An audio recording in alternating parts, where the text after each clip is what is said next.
My daughter-in-law ripped my wife's wig off at my son's wedding, revealing the physical scars of her brutal medical treatments.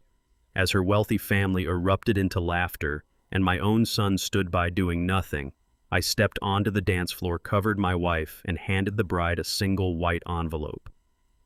When she saw the foreclosure documents inside, her victorious smile vanished forever. Before I continue this story, let me know where you are watching from in the comments below. Hit like and subscribe if you believe respect is earned, not bought. My name is Simon. I am 69 years old, and I spent 4 decades building a commercial supply chain empire from a single rusted delivery truck. The chandelier lights in the grand ballroom caught the sparkle of 200 crystal champagne flutes. The evening had reached the bouquet toss. Sloane stood in the center of the polished hardwood floor, surrounded by her eager bridesmaids. She spun around, her pristine white gown flaring out. She took 2 steps forward, feigning a sudden loss of balance on her stiletto heels. She stumbled directly toward the front row of tables where my wife Valerie sat quietly observing the celebration. Sloane threw her hands out to brace her supposed fall. Her manicured fingers hooked deliberately into the base of Valerie's lace-front wig. With a violent, exaggerated yank, Sloane tore the wig completely off my wife's head. The room gasped in unison. Valerie froze her hands, flying up too late to cover her exposed scalp. Months of aggressive medical treatments had left her with patchy, thinning hair and cruel, jagged scars across her skin. The music abruptly cut off. A heavy, agonizing shock descended over the elite crowd. Then the laughter began. It started at the designated VIP tables where Sloane's supposedly wealthy family sat. Her uncles chuckled. Her cousins pointed and giggled, sipping their expensive wine as if they were watching a comedy act. I turned my eyes to the head table. My son Evan stood perfectly still. He wore a custom tuxedo I had paid for. He looked at his mother, trembling and exposed under the harsh lights, and he did absolutely nothing. He did not step forward to defend her. He did not scold his new wife or her relatives. He simply looked down at his patent leather shoes. His cowardice echoed louder than the laughter of Sloane's family. I did not shout. I did not flip tables or hurl a glass against the wall. Anger is a loud and messy weapon, and men who build empires do not surrender to noise. I stood up from my chair with absolute composure. The laughter from Sloane's family faltered as they noticed my movement. I unbuttoned my tailored suit jacket, slipped it off my shoulders, and walked directly onto the center of the dance floor. The guests parted from me instinctively. I reached Valerie. She was staring at her lap, tears streaming down her hollowed cheeks. I gently draped my jacket over her head, shielding her scarred scalp from the glaring lights and the flashing lenses of the hired photographers. I offered her my arm. She took it, leaning her fragile weight against my side. I did not look at the guests. I focused entirely on my wife, guiding her with measured, deliberate steps toward the grand exit. The suffocating silence replaced the earlier mockery. The clinking of silverware stopped completely. Even Sloane's family realized the gravity of the line they had just crossed. The air in the ballroom grew thick and cold. 200 pairs of eyes watched us walk the length of the room. Valerie squeezed my arm, drawing strength from my silence.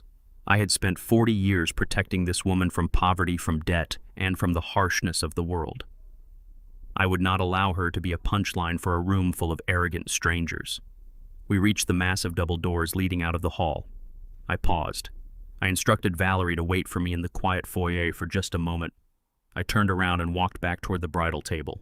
I approached the bridal table with the same measured stride. I observed the towering crystal centerpieces and the cascading walls of imported silk drapery.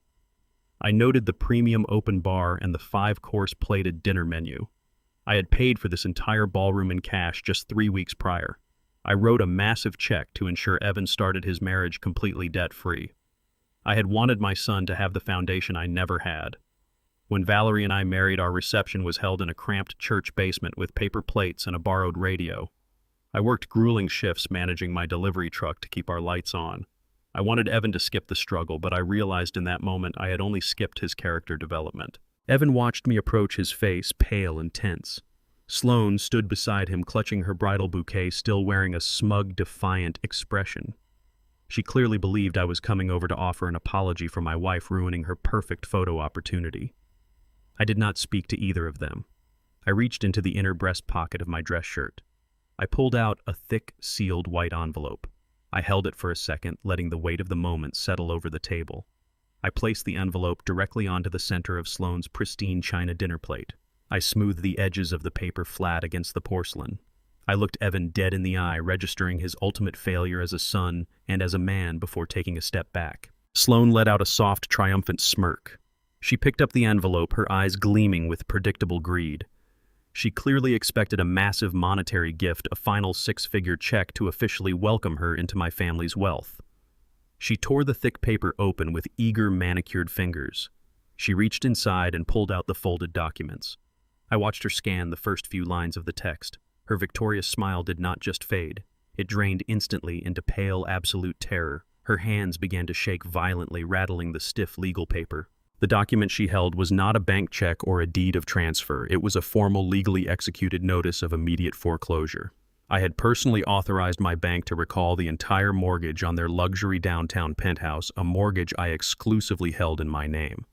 The notice demanded full payment within 48 hours, or they would be forcibly locked out. The reality of her new situation crashed down upon her. She had humiliated the queen, so I was taking the castle. Sloane dropped the papers onto the table as if they were on fire. Her mouth opened in a silent gasp before a shrill, panicked scream finally ripped through her throat. She shrieked my name, demanding an explanation. I did not grant her a single word. I turned my back to the bridal table and walked out of the ballroom. I joined Valerie in the quiet foyer, took her hand and escorted her out into the cool night air. The war had officially begun. The drive back from the country club felt longer than the 40 years I had spent building my life. I steered the car with absolute precision, the silence inside the cabin pressing against the windows. Valerie sat in the passenger seat, staring blankly ahead. The jacket I had draped over her head remained clutched tightly in her trembling hands. The flashing lights and the cruel laughter of the ballroom still echoed in the confined space, but neither of us acknowledged the nightmare aloud. I parked the car in the garage of our estate and walked around to open her door. I lifted her frail frame into my arms, carrying her up the grand staircase as if she weighed nothing. I laid her gently on our bed, pulling the thick down comforter over her shoulders. I stayed beside her, holding her hand until the heavy rhythm of her breathing signaled she had finally slipped into sleep. The moment I was certain she was resting, the overwhelming grief that had choked me at the wedding evaporated completely. It was replaced instantly by a sensation I knew intimately. It was the same cold, absolute calculation I used when dismantling a rival competitor. I walked down the hall, every step calculated and silent. I realized the truth about my son in that dark hallway. Evan's paralysis at the wedding was not mere shock or cowardice. It was active complicity. He had allowed that humiliation to happen. I walked directly into my home office, turned the deadbolt on the heavy oak door, and engaged the secondary digital lock. The time for fatherly patience had expired. I sat behind my expansive mahogany desk and powered on the encrypted server array hidden beneath the floorboards. The soft hum of the cooling fans filled the quiet room. I stared at the glowing monitors, recalling the bitter winters of my youth. I did not inherit a sprawling logistics empire. I built this multi-million-dollar commercial supply chain business starting with a single rusted delivery truck and a map held together by tape. I remembered setting a 12-year-old Evan on my knee in this very office, teaching him how to navigate profit and loss margins, showing him the vital architecture of financial ledgers. I wanted him to understand the value of the empire he would one day inherit. I realize now that I had handed a loaded weapon to a child who had never learned the discipline of the trigger. He had weaponized my own teachings against me, believing his proximity to power equated to actual intelligence. I bypassed the primary corporate firewalls and accessed the deeply nested executive financial data. I began a ruthless, methodical digital audit of my son's lifestyle. I pulled up Evan's authorized corporate salary, a generous figure designed to sustain a highly comfortable life. I placed it side by side with the recent spending habits he and Sloane so publicly paraded on social media. The numbers refused to align. Designer wardrobes, imported vehicles, and luxury vacations far exceeded his legitimate compensation structure. They were bleeding cash from somewhere else. I bypassed the standard operational budgets and dug violently into the secondary, highly restricted corporate reserve accounts. These were emergency funds meant to stabilize the company during market crashes untouched for a decade. I sifted through thousands of line items, my eyes scanning the data with clinical detachment. At 1:15 a.m., the glaring anomaly appeared on my center monitor. I located a massive, undeniable discrepancy buried beneath a labyrinth of falsified vendor payments. A single wire transfer of $400,000 had been executed exactly 3 weeks ago. I pulled the digital authorization form attached to the transfer. The document bore Valerie's verified digital signature granting full executive approval for the release of the funds. My blood turned to ice. I pulled up my personal calendar and cross-referenced the dates. 3 weeks ago, Valerie had suffered a severe complication from her treatments. She had been lying unconscious, heavily sedated in the intensive care unit on the exact day and time this signature was digitally verified. She could not have authorized the transfer. My son had not just married a cruel woman, he had committed felony wire fraud against his own mother. I do not wait for the morning light to validate my anger. I pick up my encrypted phone and dial Mitchell. He is my lead corporate attorney and a man who thrives in the darkest hours of corporate warfare. I demand his presence at my estate immediately. He does not ask questions. He knows the tone of my voice leaves no room for hesitation. Mitchell arrives at exactly 2 a.m. He steps through my heavy oak doors wearing a sharply tailored overcoat over his pajamas, carrying a reinforced steel briefcase. We skip all social pleasantries. I pour 2 glasses of bourbon, but neither of us takes a sip. I lead him straight into my home office and lock the door behind us. I throw the printed fraudulent wire transfer documents directly onto the center of my mahogany desk. The papers slide across the polished wood and stop near his briefcase. Mitchell puts on his reading glasses and reviews the financial authorizations line by line. I watch his expression harden as his eyes trace the forged digital signature belonging to my wife. I explain that Valerie was intubated and heavily sedated in the intensive care unit at the exact timestamp recorded on the authorization form. My son has committed a federal crime against his own mother. Mitchell remains completely silent for a moment. He understands the gravity of crossing a man who built a supply chain empire from the dirt up. He opens his briefcase and boots up his encrypted laptop. He connects it directly to my secure server. The time for legal counsel has passed. We are preparing for an absolute, unyielding war against my own flesh and blood. The battle requires absolute precision and total discretion.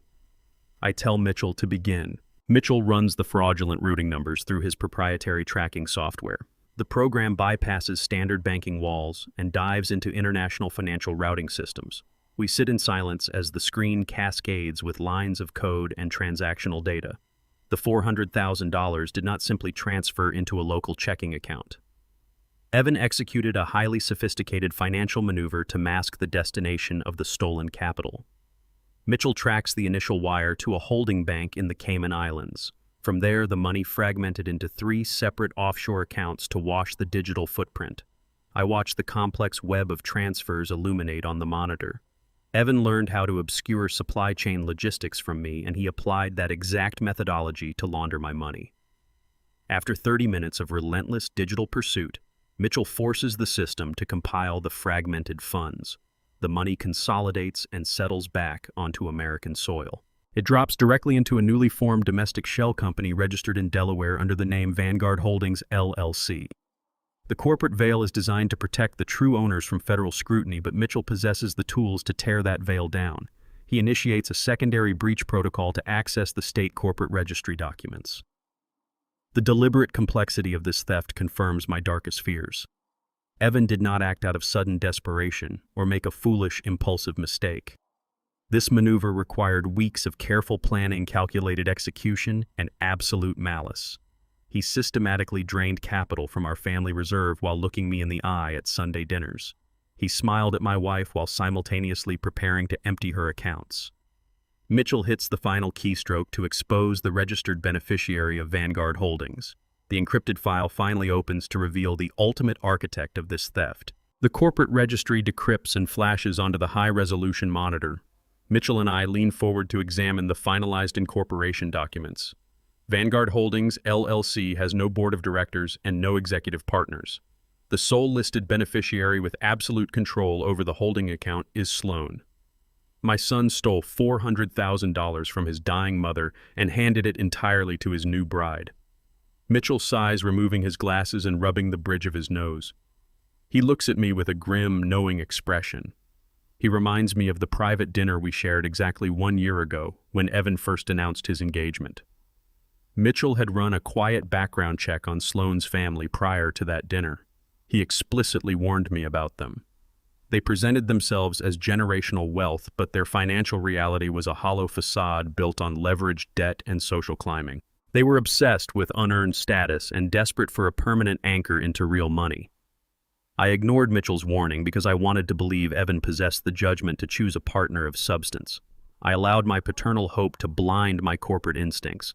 I had spent 40 years vetting every vendor, driver, and executive who touched my supply chain business. I failed to properly vet the woman sleeping under my son's roof.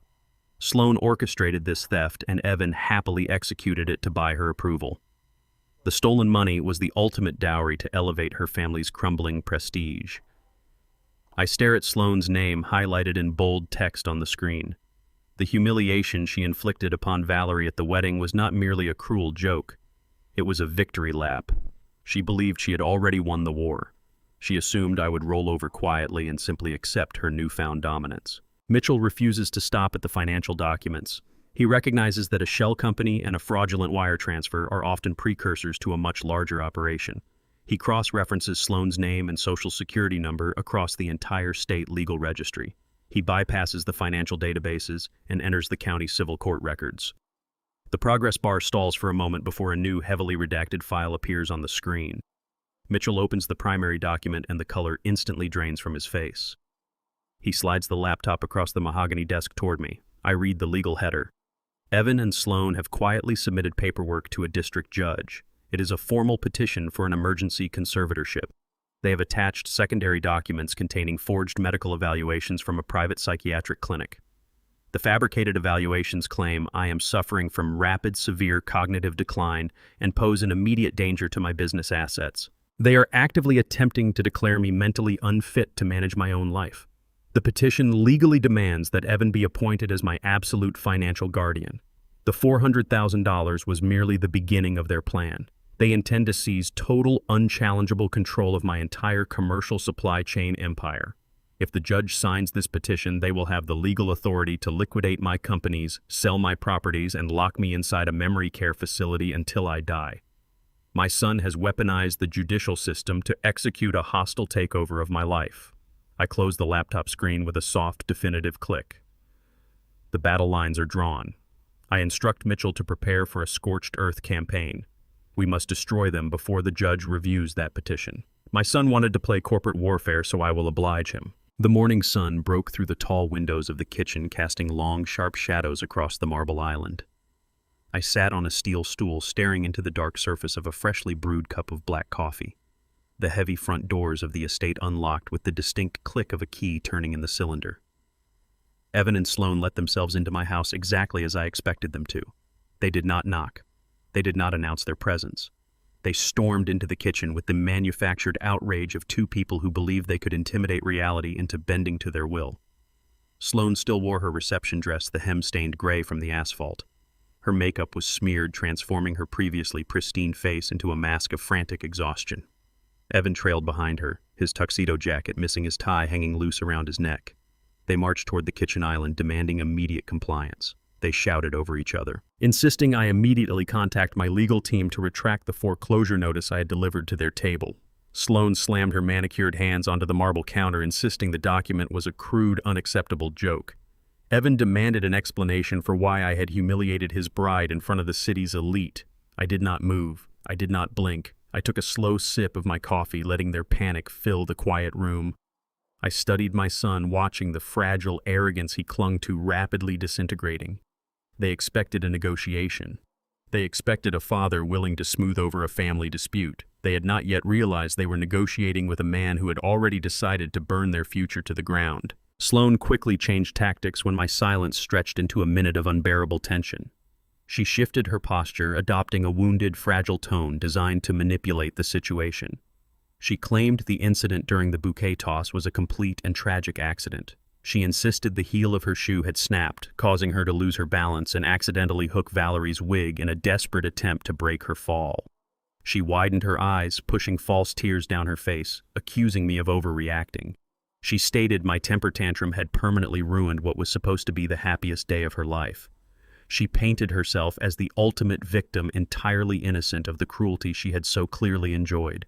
She expected me to apologize for protecting my wife. I remained completely stone-faced. I did not offer a single nod of understanding or a murmur of validation. I knew exactly what she had done, and I knew why she had done it. I let her finish her fabricated, tearful monologue. I placed my coffee cup carefully onto the saucer, the ceramic clinking sharply in the quiet kitchen. I looked directly through her, stripping away the illusion of her innocence with absolute, uncompromising silence. Evan finally lost his composure, shattering the fragile facade Sloan was attempting to maintain. He pointed an accusatory finger at my chest, shouting that I was incapable of supporting him without imposing conditions. He complained bitterly that I had controlled every aspect of his life, with my money, from the car he drove to the penthouse he inhabited. He claimed I used my wealth as a weapon to demand blind loyalty, framing my generosity as a suffocating prison. I finally broke my silence. My voice was calm, deep, and devoid of any fatherly warmth. I reminded Evan that he had never learned to earn a single dollar with his own two hands. I recounted the countless times I bailed him out of financial disasters, the jobs I created for him within my company, the salaries I paid him for minimal effort. I told him he had mistaken my financial support for an inherent right. He was a passenger in an empire he had no idea how to navigate. He yelled that he was the vice president of operations, that he had legal standing in the company. I leaned slightly forward. I informed him that I had accessed the corporate servers at 3 a.m. I had permanently deactivated every single corporate credit card expense account and secondary banking line associated with his name. I watched the blood drain from his face as he realized his absolute financial dependence had just been severed entirely. Sloan dropped her innocent act the moment I mentioned the frozen accounts. The fake tears vanished, replaced instantly by a sharp, calculating malice. She realized tears would not extract my compliance, so she shifted to brute force.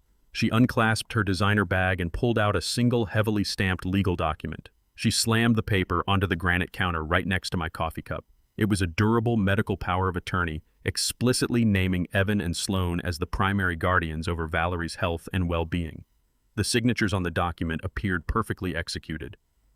Sloan smiled, her expression devoid of any humanity. She announced that they had secured full legal authority over Valerie's medical decisions weeks ago. She leaned closer to me, her voice dropping to a menacing whisper. She informed me that she had already contacted state authorities. She had dispatched a state-run medical transport van to the estate. She intended to forcefully relocate my wife to a miserable, underfunded public care facility by noon.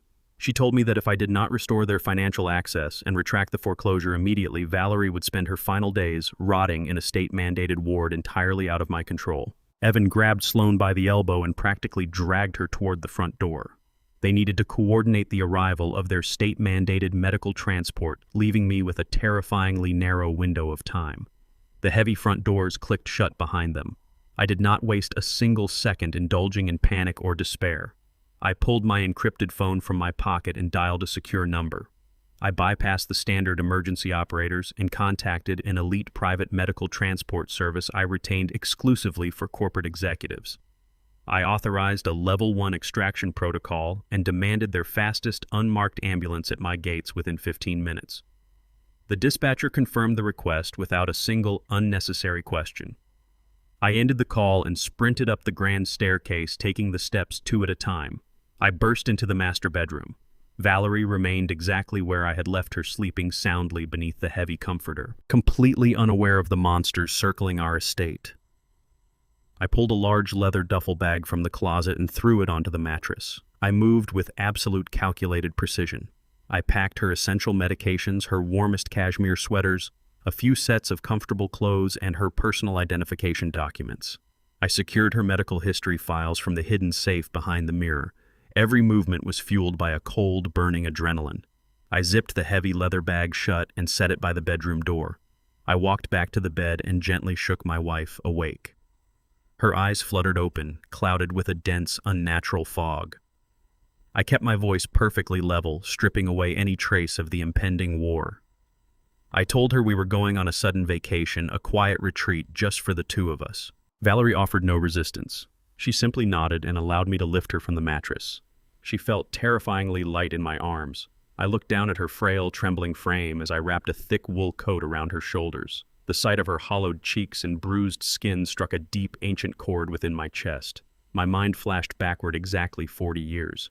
I saw her standing beside me on the shoulder of a desolate highway in the middle of a brutal December storm. My very first delivery truck had blown a gasket in the freezing rain. All our meager savings had been tied up in the cargo sitting in the back of that rusted metal box.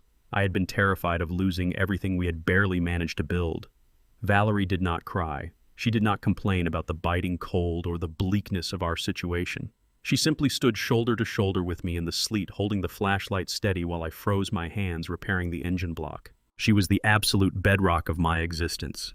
She endured poverty, uncertainty, and endless grueling nights so I could build the empire our son was now attempting to steal. Evan and Sloan viewed her as a broken liability, a piece of leverage to be manipulated and discarded into a state-run facility. They fundamentally misunderstood the nature of my loyalty. I held Valerie tight against my chest, feeling the weak, steady rhythm of her failing heart. I made a silent, unbreakable oath in the shadows of our bedroom. I would gladly burn this entire city to the ground, salt the earth, and dismantle my own empire piece by piece before I let anyone take her from me. A discreet text message illuminated my phone screen. The private medical team had arrived at the rear service entrance of the estate. I carried Valerie down the back staircase, bypassing the main foyer entirely. Two heavily built paramedics in unmarked dark uniforms stood waiting by the open doors of a sleek black transport van. They did not speak. They moved with military efficiency, transferring Valerie onto a comfortable mobile stretcher and securing her vital monitors in a matter of seconds. I tossed the leather duffel bag into the front cabin and climbed into the back beside my wife. The driver shifted the vehicle into gear and accelerated down the winding driveway. As our black van merged onto the main road, a stark white state-issued transport vehicle turned onto my street. The bright garish logo on its side announced it as a county psychiatric transfer unit. Evan and Sloan's extraction team had arrived exactly on schedule. We drove right past them in the opposite direction. I watched their vehicle fade in the rearview mirror, knowing Evan was about to walk into an empty house. I directed my driver to head north entirely out of the city limits. We drove for 40 minutes until we reached a highly secure, off-the-grid private medical clinic. The facility was completely hidden behind high stone walls and a dense perimeter of old-growth trees. It belonged to Marcus, a fiercely loyal former business partner who catered exclusively to high-net-worth individuals requiring absolute medical discretion. The gates opened smoothly to receive us. The facility operated entirely outside standard digital grids, meaning Sloan's forged power of attorney held absolutely zero jurisdiction here. Valerie was finally out of their reach. We carried her inside the pristine, brightly lit medical wing. Marcus was waiting in the primary examination suite with his lead physician, Dr. Aris. They did not ask for insurance cards or intake forms. Dr. Aris immediately began a comprehensive baseline examination of Valerie. She was breathing evenly, but remained trapped in that unnerving, foggy lethargy.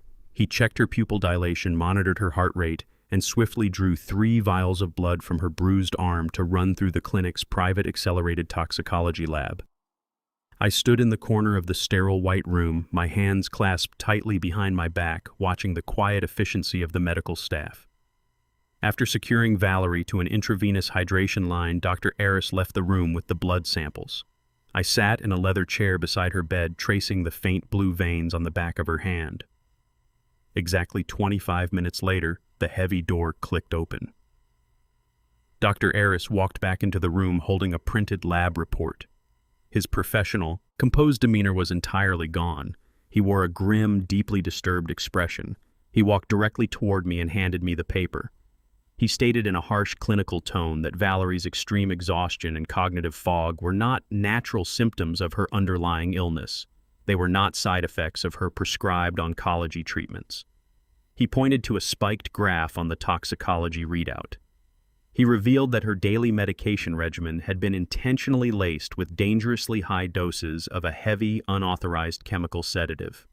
The drug was designed to suppress brain function and induce severe lethargy. The implications hit me with the force of a physical blow. The extreme mental decline Sloan and Evan had cited in their court petition was not a tragedy of nature. It was a condition they had deliberately chemically manufactured, I stare at the sterile white paper of the toxicology report resting on the clinic's stainless steel table. The black ink spells out a truth so vile it temporarily stops the breath in my lungs. Dr. Aris points to the elevated levels of unauthorized barbiturates and synthetic tranquilizers flooding Valerie's bloodstream. The reality of the situation settles over me like a suffocating shroud. Evan and Sloan have not merely engaged in corporate embezzlement. They have been actively, systematically poisoning my wife. They needed her entirely incapacitated to validate their forged medical power of attorney. They required her signature and her absolute physical compliance to legally strip away her founding shares in my supply chain empire. The pieces of their grotesque puzzle snap together with perfect, sickening clarity. The lethargy, the sudden mental decline, the slurred speech at Sunday dinners were not symptoms of her illness or side effects of her prescribed chemotherapy. They were the direct results of a calculated chemical assault orchestrated by my own son. This ceases to be a matter of financial abuse or corporate theft. This is attempted murder. A cold, hard void opens up inside my chest, swallowing the last remaining fragment of paternal affection I held for Evan.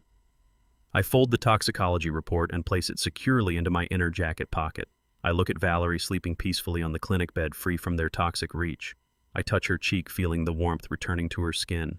I silently promise her that the retribution I unleash upon them will be absolute. I thank the physician, secure the clinic perimeter with Marcus, and walk out into the cold morning air. My mission has fundamentally changed. I drive back to my estate with a terrifying singular focus. The house is completely empty. Evan and Sloan are undoubtedly scrambling across the city, attempting to locate the state transport van they believe holds Valerie. I do not give them the luxury of my attention. I immediately contact a specialized private security firm composed entirely of former intelligence operatives.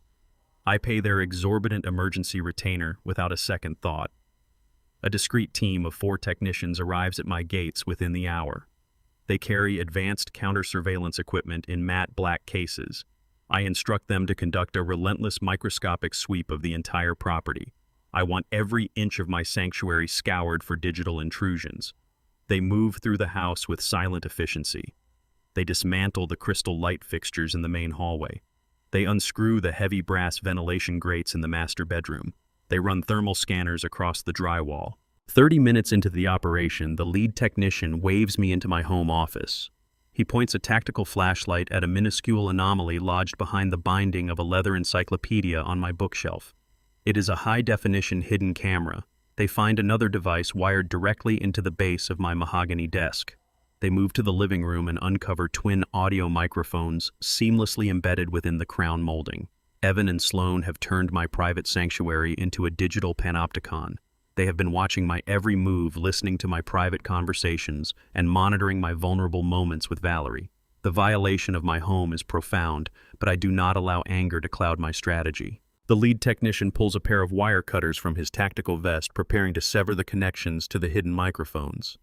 I raise my hand and explicitly instruct him to stop. I order the security team to leave every single surveillance device completely intact and fully operational. The technician looks confused, but he complies immediately. I stare at the tiny black lens hidden in the bookshelf. A deeply buried memory resurfaces. I remember a humid night 20 years ago. Evan was a reckless teenager facing severe felony charges for destroying stolen property.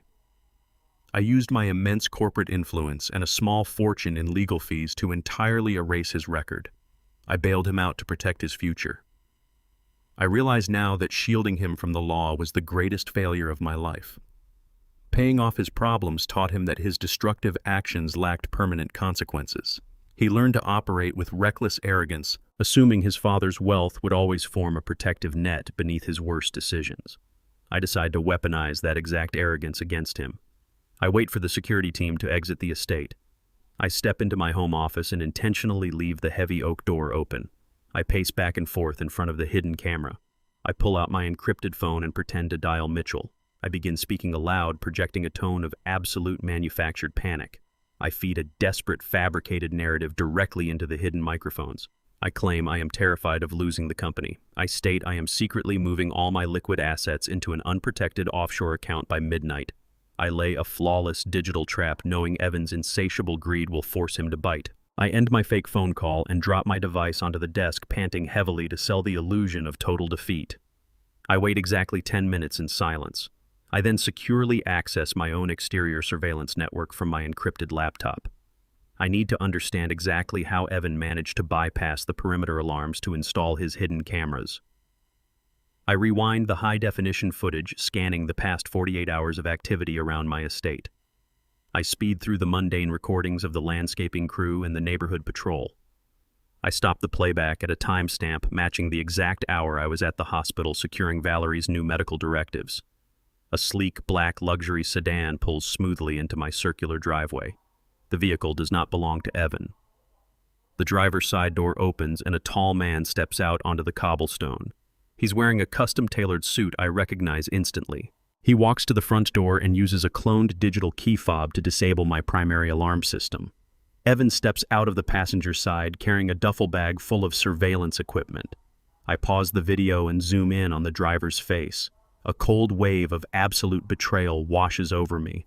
The man escorting my son into my home is Arthur, my own vice president of operations. I hired Arthur 20 years ago. I mentored him, promoted him, and entrusted him with the operational keys to my empire. He is the second in command of my entire supply chain network. He possesses the highest security clearances in my company.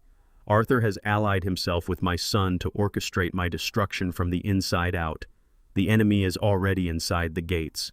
The sun has barely breached the city skyline when I pull my car into the underground executive garage of my corporate headquarters. I do not stop for coffee. I do not return the polite morning greetings of the lobby security guards. The towering glass atrium of my supply chain empire is already buzzing with hundreds of ambitious employees. I walk past the main reception desk with a singular, terrifying focus. My employees intuitively sense the shift in the atmosphere. The usual chatter dies down as I march across the polished marble floor of the executive suite. I bypass my own double doors and head straight for the vice president of operations. Arthur is sitting behind his massive frosted glass desk, casually reviewing a quarterly logistics report. He is sipping a fresh espresso wearing the exact same custom-tailored suit I saw on my security footage. He looks up, a practiced, sycophantic smile forming on his face. I do not return the greeting. I ignore him entirely. I step inside his corner office and grab the heavy brushed steel door handle. I pull the thick glass door shut with a definitive click and slide the internal deadbolt into place. The lock engages with a sharp, echoing snap. The sound wipes the arrogant smile right off his face. He is instantly trapped inside a soundproof elevated glass cage with a man he has deeply betrayed. The panoramic view of the bustling city behind him suddenly feels entirely irrelevant. I walk slowly toward his desk, unbuttoning my tailored suit jacket. I do not break eye contact. The air in the room becomes suffocatingly thin. Arthur stands up, his hands trembling slightly as he attempts to maintain his executive composure. He asks me if something is wrong. I place my encrypted laptop directly onto the center of his pristine desk. Arthur attempts to speak again, but the words fail to materialize. The ceramic espresso mug slips from his sweating fingers and shatters violently against the hardwood floor. Dark liquid splatters across his expensive Italian leather shoes. I do not acknowledge the mess. I flip open my laptop screen and strike the enter key. The high-definition exterior security footage from my estate begins to play at maximum brightness. Arthur watches his own black luxury sedan pull into my circular driveway. He watches himself step out and use a cloned digital key fob to disable my primary security perimeter. He watches Evan pull a heavy duffel bag of surveillance equipment from his passenger seat. Arthur's face turns an ashen, sickly gray. His breathing becomes shallow and erratic. I tap the screen, switching the display to a dense, cascading spreadsheet. I present the exact digital footprint, proving his ultimate treason. The logs clearly detail how Arthur utilized his supreme executive clearance to generate a shadow authorization code.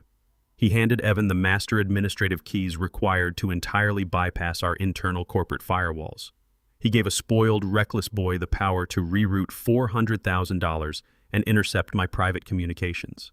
I stand over him, my physical presence casting a long, dark shadow across his desk. I speak in a low, unwavering tone that vibrates with pure menace. I demand to know the exact price of his loyalty. I ask him how cheaply he sold 4 decades of my mentorship, trust, and brotherhood. I inform him that his digital fingerprints are permanently cemented onto a federal wire fraud conspiracy. He realizes instantly that his entire career, his reputation, and his freedom have been completely obliterated in less than 60 seconds. He falls back into his leather chair, gasping for air. Arthur sweats profusely, thick droplets rolling down his temples and staining his crisp white collar. Desperation forces him to speak. He attempts to justify his treason with pathetic, trembling logic. He claims the corporate board believes I am too old and rigid to navigate the modern, fast-paced logistics market. He insists my traditional methods are holding the company back from aggressive digital expansion. He finally admits the ultimate prize. Evan promised to immediately appoint him as the absolute chief executive officer the moment I was legally declared mentally unfit. I stare at this miserable hollow man. I hired Arthur 30 years ago when he was a bankrupt dock worker desperate for a second chance. I taught him how to lead. I paid for his daughter's Ivy League education when his investments failed. He repaid my profound generosity by helping my son forge medical documents to lock me in an asylum. My disgust is absolute. I reach into my breast pocket and pull out a sleek, heavy tungsten pen. I pull a blank sheet of corporate letterhead from his top drawer and slam it onto the desk in front of him. I grab his shaking right hand and forcefully press the heavy pen into his palm. I loom over him, my voice stripping away his last shred of dignity. I dictate a legally binding, excruciatingly detailed confession of his direct involvement in corporate espionage, federal wire fraud, and the gross violation of my private estate. I seamlessly weave a letter of immediate, unconditional resignation into the document. I command him to sign it and permanently surrender his entire severance package, his stock options, and his unvested pension. I tell him his signature is the only thing standing between him and a brutal, highly publicized criminal indictment that will leave him completely penniless. Arthur's hand shakes so violently the pen nearly carves through the thick paper. He signs his name, officially forfeiting everything he has ever earned. He pushes the confession across the desk, looking up at me with terrified, bloodshot eyes. He begins to weep, a pathetic display of absolute cowardice. He begs for leniency, pleading with me to keep the confession buried to save him from federal prison. He offers to trade his silence for the most critical piece of intelligence on the board. I do not promise him mercy, but I nod once, signaling him to speak. Arthur swallows hard, his voice dropping to a frantic, terrified whisper. He reveals the true purpose of the stolen capital. The $400,000 Evan wired out of my accounts was never intended to purchase a new luxury estate for Sloan. It is a direct, untraceable cash bribe. Evan has contracted a highly corrupt federal district judge embedded deep within Sloan's dark social network. The massive bribe is specifically designed to bypass the standard judicial review process. They intend to completely expedite my involuntary medical committal hearing without a single independent psychological evaluation.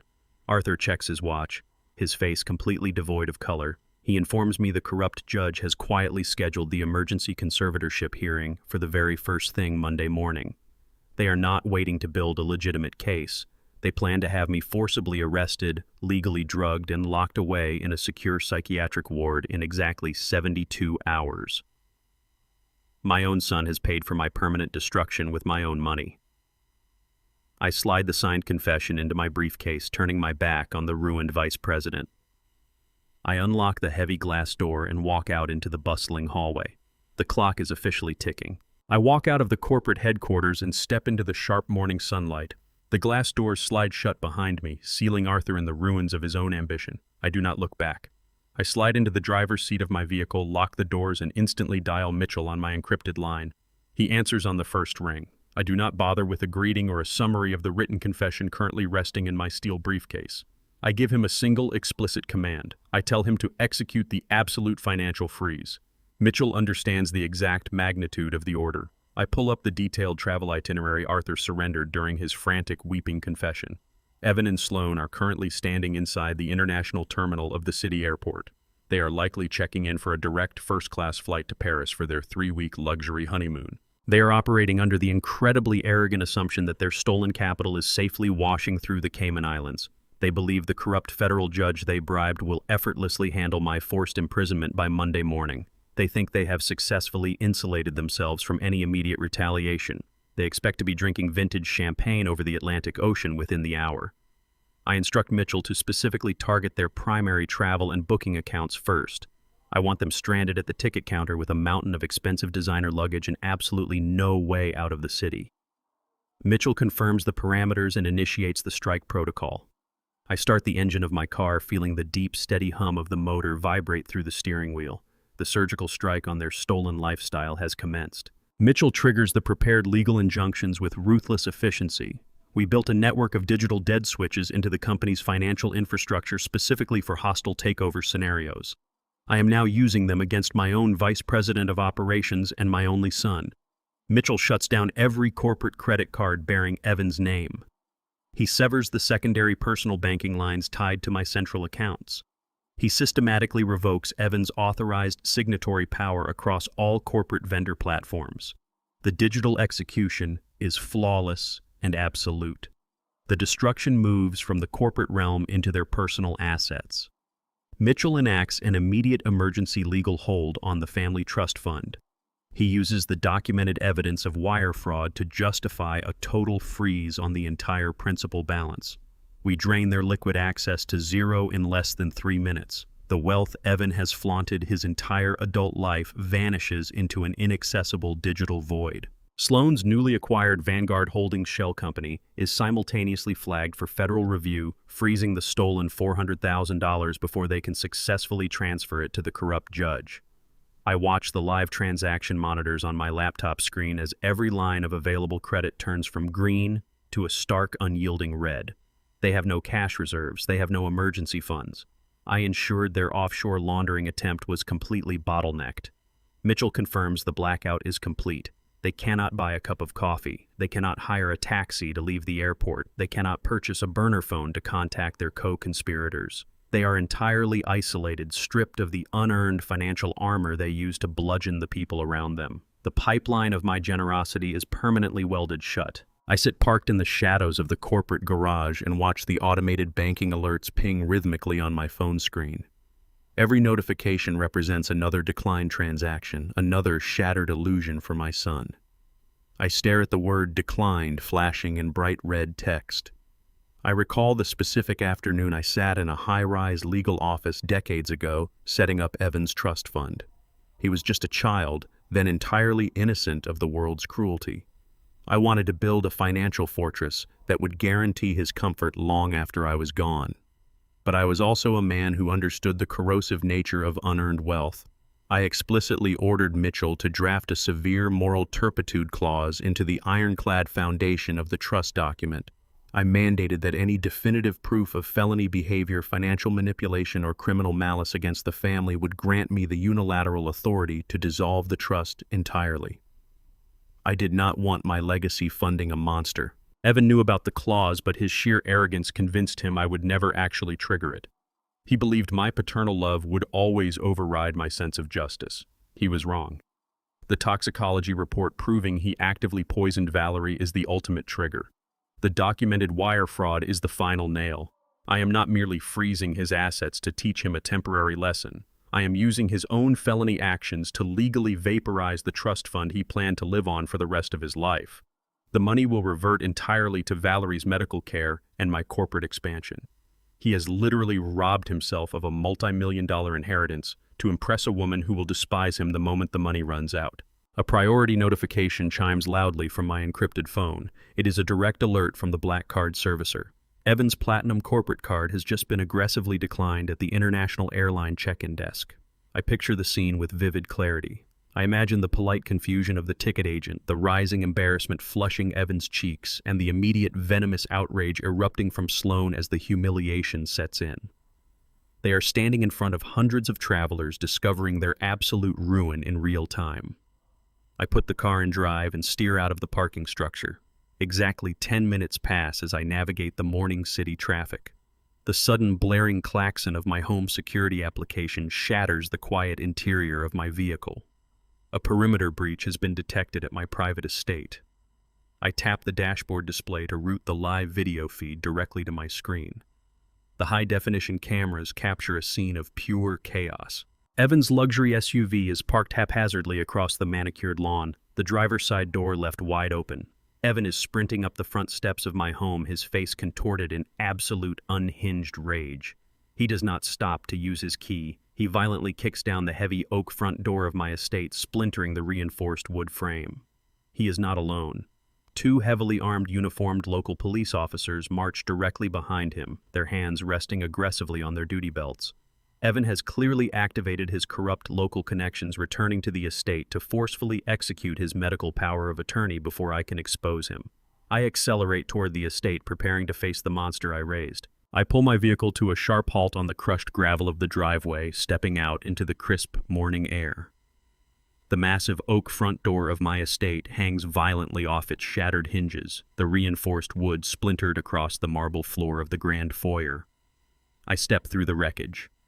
Evan is pacing frantically in the center of the entryway, his face flushed a dangerous, erratic crimson. He is screaming my name, his voice echoing off the high, vaulted ceilings, dripping with a mixture of panicked rage and arrogant entitlement. Two local police officers stand flanking him. They are heavily built men, their postures tight and aggressive, their right hands resting deliberately on the heavy black grips of their duty belts. They look like hired muscle rather than public servants, precisely the type of corrupt personnel Evan would purchase for a forced extraction. Evan spins around the moment my shoes click against the marble. He points a trembling finger directly at my chest. He orders the officers to detain me immediately. He speaks rapidly, tripping over his own words as he claims I am suffering from a severe, sudden-onset psychiatric breakdown. He loudly declares that my dementia has made me a critical danger to myself and my family. He insists I have lost total touch with reality, frantically citing the frozen bank accounts and locked credit cards as undeniable proof of my declining mental stability. He demands they place me in handcuffs and transport me to the county psychiatric ward for a mandatory 72-hour psychiatric hold. He paints himself as the deeply concerned, loving son forced to make a tragic but necessary medical decision for an ailing father. The officers take a synchronized, menacing step toward me. I do not raise my voice. I do not display a single ounce of fear or intimidation. I let the oppressive silence of the ruined foyer stretch out, absorbing the frantic energy my son is desperately trying to project. The two officers wait for me to resist, their muscles tensed for a physical altercation they can use to justify the immediate use of force. I deny them the opportunity. Without breaking eye contact with the lead officer, I step forward. I walk directly between the two armed men, moving with the measured, unhurried pace of a man who owns the very ground beneath their boots. They instinctively part, stepping back to allow me passage. I walk straight into the sprawling kitchen and take my position behind the massive expanse of the dark granite island. It is the exact spot where I sat drinking black coffee the morning Evan and Sloan initially threatened me. I set my brushed steel briefcase down onto the cool stone surface. The heavy metallic clicks of the twin latches echo sharply in the cavernous room. I flip the lid open. Evan follows me into the kitchen, continuing his erratic, desperate monologue, pleading with the officers to do their jobs and secure a mentally unstable man. I ignore him completely. I reach into the briefcase and extract a thick, securely sealed manila folder. I place it flat on the granite. With a deliberate, smooth motion, I slide the heavy folder across the polished surface. It glides perfectly, coming to a halt precisely inches from the lead officer's hands. I fold my hands together and wait for the calculated weight of my silence to crush the remaining arrogance out of the room. The lead officer stares at the folder, a flicker of uncertainty crossing his hardened features.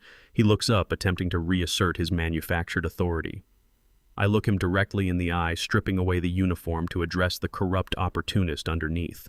My tone is quiet, conversational, and utterly lethal. I politely inform him that my international supply chain company is not merely a business operating within his jurisdiction. I explain that my corporate empire single-handedly funds the primary tax base of this entire municipality. I casually recount the municipal budget deficits I personally eliminated last quarter to keep his department's pension fund solvent. I do not raise my voice as I mention my long-standing weekly golf games with the chief of police and the mayor at the private country club just 3 miles down the road. I describe the specific brand of cigars the chief prefers, a detail only a close personal associate would know. I make it undeniably clear that the men who sign his paychecks and control his career trajectory answer directly to my influence. The aggressive, arrogant posture of the lead officer evaporates instantly. His broad shoulders slump. His hand slowly drops away from the grip of his service weapon, falling limply to his side. The aggressive certainty he carried into my home is replaced by the sudden chilling realization that he has walked into an execution chamber of his own making. He realizes he has been purchased by a frantic, financially ruined young man to assault one of the most insulated and powerful figures in the state. He swallows hard, the sound audible in the tense quiet of the kitchen. He slowly reaches out and places his trembling fingers on the edge of the manila folder. The officer flips open the heavy cover of the manila folder. The first document resting on top is the vice president's meticulously detailed, legally binding confession. The officer's eyes track rapidly across the page, absorbing the explicit admission of corporate espionage and the damning details of the illicit $400,000 cash transfer. The document explicitly outlines the coordinated bribery of a federal judge, a major federal felony carrying decades in a maximum security penitentiary. The officer's face drains of all color. He turns the page with a shaking hand. He reads the official hospital toxicology report bearing Valerie's name. He stares at the elevated levels of unauthorized barbiturates and synthetic tranquilizers clearly highlighted in black ink. The clinical data proves a systematic, deliberate poisoning. The officer slowly looks up from the paperwork, his gaze shifting from the documents directly to Evan. He suddenly comprehends the absolute magnitude of the situation. He is not standing next to a concerned son managing a family medical crisis. He is standing next to a man guilty of premeditated attempted murder, wire fraud, and federal judicial bribery. The officer takes a sharp, violent step backward, physically repulsed. Evan reaches out to grab the officer's uniform sleeve, demanding he ignore the papers and execute the arrest. The officer violently shoves Evan away, hitting him hard in the chest to sever the physical contact. The brutal rejection shatters Evan's reality. He looks at the officer, then at the damning folder on the granite island, and finally at my completely unyielding expression. Panic consumes him entirely. Evan realizes he is permanently trapped. He turns on his heel and sprints frantically out the shattered front door, abandoning Sloan, his dignity, and his entire life, fleeing into the morning light like a hunted animal. The two corrupt police officers stare at the manila folder, then at my face, realizing their careers and freedom are suddenly hanging by a microscopic thread. Without exchanging a single word with Evan or myself, they back away toward the shattered front door. They retreat to their cruiser and speed off down the driveway, desperate to erase any geographical connection to my estate. I am left alone in the quiet aftermath of the morning. I command my groundskeeper to temporarily secure the broken entryway while I return to the kitchen. Exactly an hour passes in absolute heavy silence. I remain standing behind the granite island, meticulously reviewing Mitchell's financial updates on my laptop. The crunch of heavy tires on the gravel driveway shatters the quiet. A massive, excessively polished luxury SUV speeds up the path, braking violently right in front of the damaged entrance. I check the external security feed. Sloane's parents march aggressively up the stone steps. They are the exact same arrogant people who sat at the head table during the wedding reception. They are the ones who laughed behind their manicured hands when their daughter tore Valerie's wig from her head in a calculated act of public cruelty. They pound their fists against the broken wood of my door, radiating a toxic, manufactured outrage. They demand my immediate attention. They shout through the splintered gap, demanding a full and immediate explanation for the sudden, catastrophic freezing of their daughter's bank accounts. They scream that their child has been humiliated and left stranded at the international airport like a common criminal. They bang on the wood again, completely oblivious to the fact that they are demanding answers from a man who has already dismantled their son-in-law. I step away from the granite island and walk toward the foyer. I pull the ruined door open. I do not raise my voice, nor do I show any lingering anger from the morning's earlier intrusion. I invite them inside with a chilling, perfectly measured politeness. They stomp past me, their faces flushed with righteous indignation, carrying the thick scent of heavy, expensive perfume and blind entitlement. I guide them into the formal living room and gesture toward the plush leather sofas. I offer them hot tea. I play the role of the gracious host, pouring the steaming liquid from a silver pot into delicate porcelain cups. I hand them the saucers with absolute precision, my hands completely steady. Sloane's father immediately launches into a venomous tirade before his cup even settles. He points a thick, trembling finger at my face, threatening to sue me into absolute oblivion. He claims his team of ruthless lawyers will dismantle my company and drag my name through the mud for humiliating his precious daughter on her honeymoon. Sloane's mother quickly joins the verbal assault. She sips the hot tea and boasts loudly about their entrenched generational wealth. She lists her high society connections, the federal judges she dines with, and the country club elite who will supposedly ostracize me by the end of the week. She promises to completely ruin my social standing by tomorrow morning. I do not interrupt. I do not raise my voice in defense or attempt to match their frantic energy. I sit perfectly still in my armchair, resting my hands calmly on my knees. I sip my own tea and listen. I let them exhaust their lungs and inflate their egos. I remain entirely silent, providing them the rope they need to confidently and thoroughly dig their own graves with every arrogant word they speak. As the mother continues her shrill, unending monologue about their supposed upper-crust influence, my eyes naturally drift to Sloane's father. I study him with the clinical, merciless detachment of a predator observing its prey. He leans back against the leather sofa, crossing his legs and projecting an aura of untouchable superiority. He loudly reiterates the depth of his generational wealth, casually dropping the names of elite hedge funds and exclusive investment portfolios. I look completely past his bluster and focus intensely on the physical details. I notice the slightly frayed, uneven stitching around his shirt collar.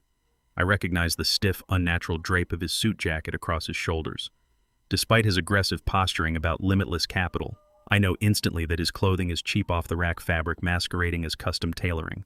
His heavy gold watch is a high-quality but easily identifiable replica. His shoes are polished aggressively to hide the worn, cracking leather at the soles. I spent the last 40 years operating in the most ruthless boardrooms across the globe. I have negotiated face-to-face with actual billionaires, and I have systematically crushed desperate men trying to bluff their way to a seat at the table.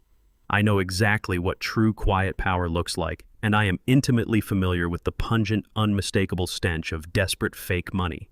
This man sitting in my living room is a hollow shell projecting a fictional empire. He is attempting to intimidate me with a phantom fortune while wearing a suit he undoubtedly purchased on credit. The realization crystallizes in my mind with absolute clarity. Sloane did not marry Evan for his corporate title or his charm. She married him because her family was drowning, and my son was the most gullible, easily manipulated life raft they could find. I place my teacup quietly onto the glass coffee table. The sharp, singular clink of the porcelain abruptly cuts off their relentless boasting, freezing the room in a sudden, uneasy silence. I reach down and retrieve my encrypted laptop from my briefcase. I flip the screen open and turn the device directly toward them. I do not offer a preamble or a warning. I display the comprehensive, deep background financial check Mitchell prepared at my exact request early this morning. The cascading spreadsheet instantly illuminates the dark, heavily guarded truth of their miserable existence. I speak for the very first time since they sat down. I systematically break down their genuine financial standing, reading the numbers aloud in a slow, unforgiving cadence. I point to the heavily defaulted mortgages on their over-leveraged properties. I highlight the massive delinquent lines of credit and the aggressive tax liens currently filed against their names. I reveal the devastating reality that Sloane's parents are entirely, irrevocably bankrupt. I slide a finger across the touchpad, pulling up the transaction history from Sloane's newly formed Vanguard Holdings shell company. I explain that their entire facade has been kept alive solely by the money Evan actively stole from my corporate reserves. They have been heavily reliant on my company's capital to pacify their own aggressive creditors and prevent complete public foreclosure. The arrogant sneers completely vanish from their faces. The mother's teacup rattles loudly against her saucer, her hands trembling violently. The father's jaw drops, the bluster draining from his body as he stares at the undeniable proof of his own financial demise. Their smug, impenetrable faces shatter into masks of absolute paralyzing panic. They realize they have not marched into the home of a vulnerable old man to demand respect. They have walked directly into the jaws of the man who now holds the power to destroy them. The suffocating silence stretches as Sloane's parents stare at the glowing screen of my laptop. The mother's manicured hands tremble violently, the expensive porcelain teacup rattling against its saucer before she hastily sets it down. The father's chest heaves beneath his cheap suit. He attempts to summon a final, desperate surge of his shattered pride. He stammers loudly, claiming the documents are fabricated, insisting his aggressive accounting team will tear my spreadsheets apart by the end of the day. I do not entertain his pathetic delusions. The mathematics of their ruin are absolute. Every defaulted mortgage, every maxed-out line of credit, and every aggressive tax lien is fully verified. I slowly reach out and push the laptop closed. The sharp click of the hinge snapping shut makes them both flinch as if struck. I stand up, towering over them in my own formal living room. I instruct them to leave my house immediately. I tell them to return to whatever heavily mortgaged property they are currently squatting in and await my final decision regarding their complicity in my wife's attempted murder. They do not argue. They do not threaten lawsuits or country club exiles. They stand up on shaky legs, completely stripped of their manufactured royalty, and scramble out the front door without uttering a single word. I watch their luxury SUV reverse erratically down the driveway. I do not waste time celebrating this small victory. I pick up my encrypted phone and dial a number I procured during Mitchell's deep background check. I contact the ruthless private equity firm currently holding the primary debt on their massive, over-leveraged suburban estate. The firm is notorious for aggressive collections and predatory lending. A senior portfolio manager answers the line, his tone sharp and impatient. I introduce myself by name, instantly commanding his undivided attention. I bypass all pleasantries and launch directly into the high-stakes negotiation. I inform the portfolio manager that I am fully aware his firm holds the distressed mortgage on the sprawling property currently occupied by Sloane's parents. I know the account is 90 days delinquent.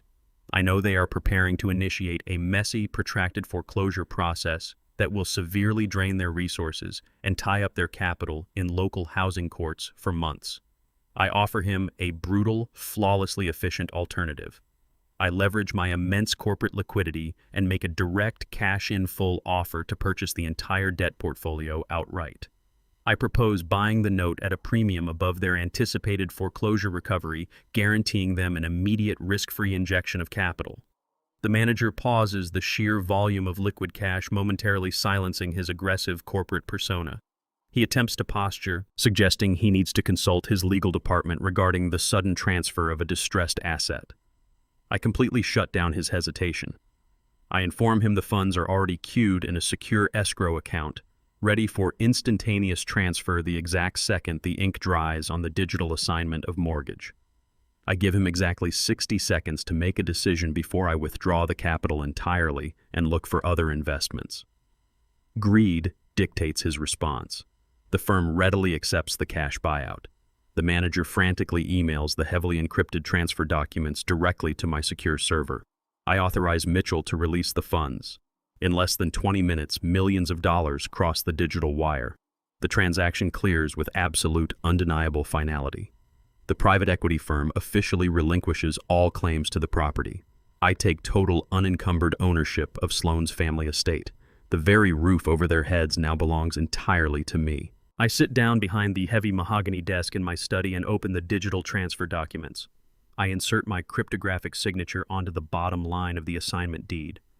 A sharp, bitter sense of irony washes over me as I watch the screen confirm my absolute control over their ancestral home. My mind drifts back decades to the very beginning of my career. I was a young, brilliant, and fiercely ambitious black entrepreneur trying to secure my first legitimate commercial business loan. I had a flawless business plan, guaranteed supply chain contracts, and a work ethic forged in absolute steel. Yet I sat in countless opulent banking offices facing the cold, condescending smiles of men who looked exactly like Sloane's father. They aggressively scrutinized my background, questioned my competence, and buried me under mountains of discriminatory redlining and predatory lending practices designed to suffocate minority enterprise. They weaponized the financial system to deliberately keep me out of their exclusive economic ecosystem. They nearly bankrupted my vision before I even laid the first brick of my corporate empire. I survived by learning the brutal, uncompromising mechanics of their game better than they ever could. I mastered the very tools they used to oppress me. Now, 40 years later, the tables are completely and permanently turned. I am no longer the desperate young man begging for a meager line of credit. I am the absolute apex predator of this financial ecosystem. I am deploying those exact ruthless legal mechanisms to legally and systematically crush the people who tried to destroy my family. I am turning their own financial arrogance into a suffocating prison. They built their entire identity on the illusion of generational wealth, and I am dismantling that identity with a few digital strokes of a pen. The sun begins to set, casting long, dark shadows across the manicured lawns of my estate. I draft a formal, legally binding document with the ruthless precision of a corporate executioner. I do not send an email or a text message. I employ the most intimidating method of delivery available. I dispatch an elite bonded legal courier directly to their heavily mortgaged suburban mansion. The courier arrives exactly as they are likely sitting down in their dining room, desperately attempting to process the catastrophic revelation of their exposed bankruptcy. My security feed taps directly into the courier's body camera. I watch as Sloane's father opens his grand front door, his face pale, drawn, and coated in a thin sheen of sweat. The courier hands him a thick, certified envelope, demands a physical signature of receipt, and turns away without uttering a single word of explanation. The father tears open the heavy seal with shaking hands. I know exactly what he is reading. The document formally introduces me as the sole owner of the promissory note and the absolute legal landlord of the property. The letter explicitly states that due to their severe financial delinquency and my newly acquired ownership rights, the grace period for their mortgage is officially and permanently terminated. I invoke a severe, deeply buried penalty clause hidden within their original predatory loan agreement.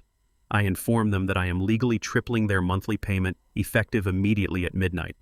The demand is an astronomical sum of cash they simply do not possess. The final paragraph outlines the absolute unavoidable consequence of their impending default. If the entirety of the newly tripled payment is not wired into my holding account by 8 o'clock tomorrow morning, I will personally dispatch the county sheriff to violently execute an emergency eviction and throw their possessions into the street. The grand ballroom of the city's most prestigious hotel hums with the low, calculated murmur of old money and strategic alliances. Tonight is the annual Municipal Hospital Charity Gala, an event that dictates the financial and social hierarchy of the entire state. Sloane walks through the gilded double doors entirely alone. Evan is nowhere to be found, having effectively vanished into the urban sprawl after fleeing my estate in a state of absolute panic. Despite her crumbling reality and the fact that her parents are currently facing a brutal eviction, Sloane stubbornly clings to the illusion of control. She wears a striking crimson gown and a heavy, ostentatious diamond necklace that catches the brilliant light of the crystal chandeliers overhead. She is a masterful actress, desperately faking absolute perfection to maintain her meticulously curated high society image. She pauses at the main entrance, angling her body perfectly for the local press photographers lined up behind the velvet ropes. She flashes a brilliant, practiced smile, pretending her life is still an untouchable fairy tale. She glides through the room, greeting wealthy socialites and city officials with an airy laugh, entirely masking the fact that her bank accounts are frozen and her criminal conspiracy is rapidly unraveling.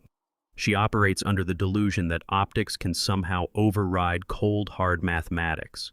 She firmly believes that as long as she holds her elevated position in this ballroom, she remains insulated from the consequences of her crimes. She confidently sips a glass of vintage champagne, scanning the room for wealthy allies she can manipulate to salvage her collapsing future. She does not yet realize that the ground beneath her designer heels has already collapsed. The heavy brass doors at the rear of the ballroom swing open, and I step onto the patterned carpet.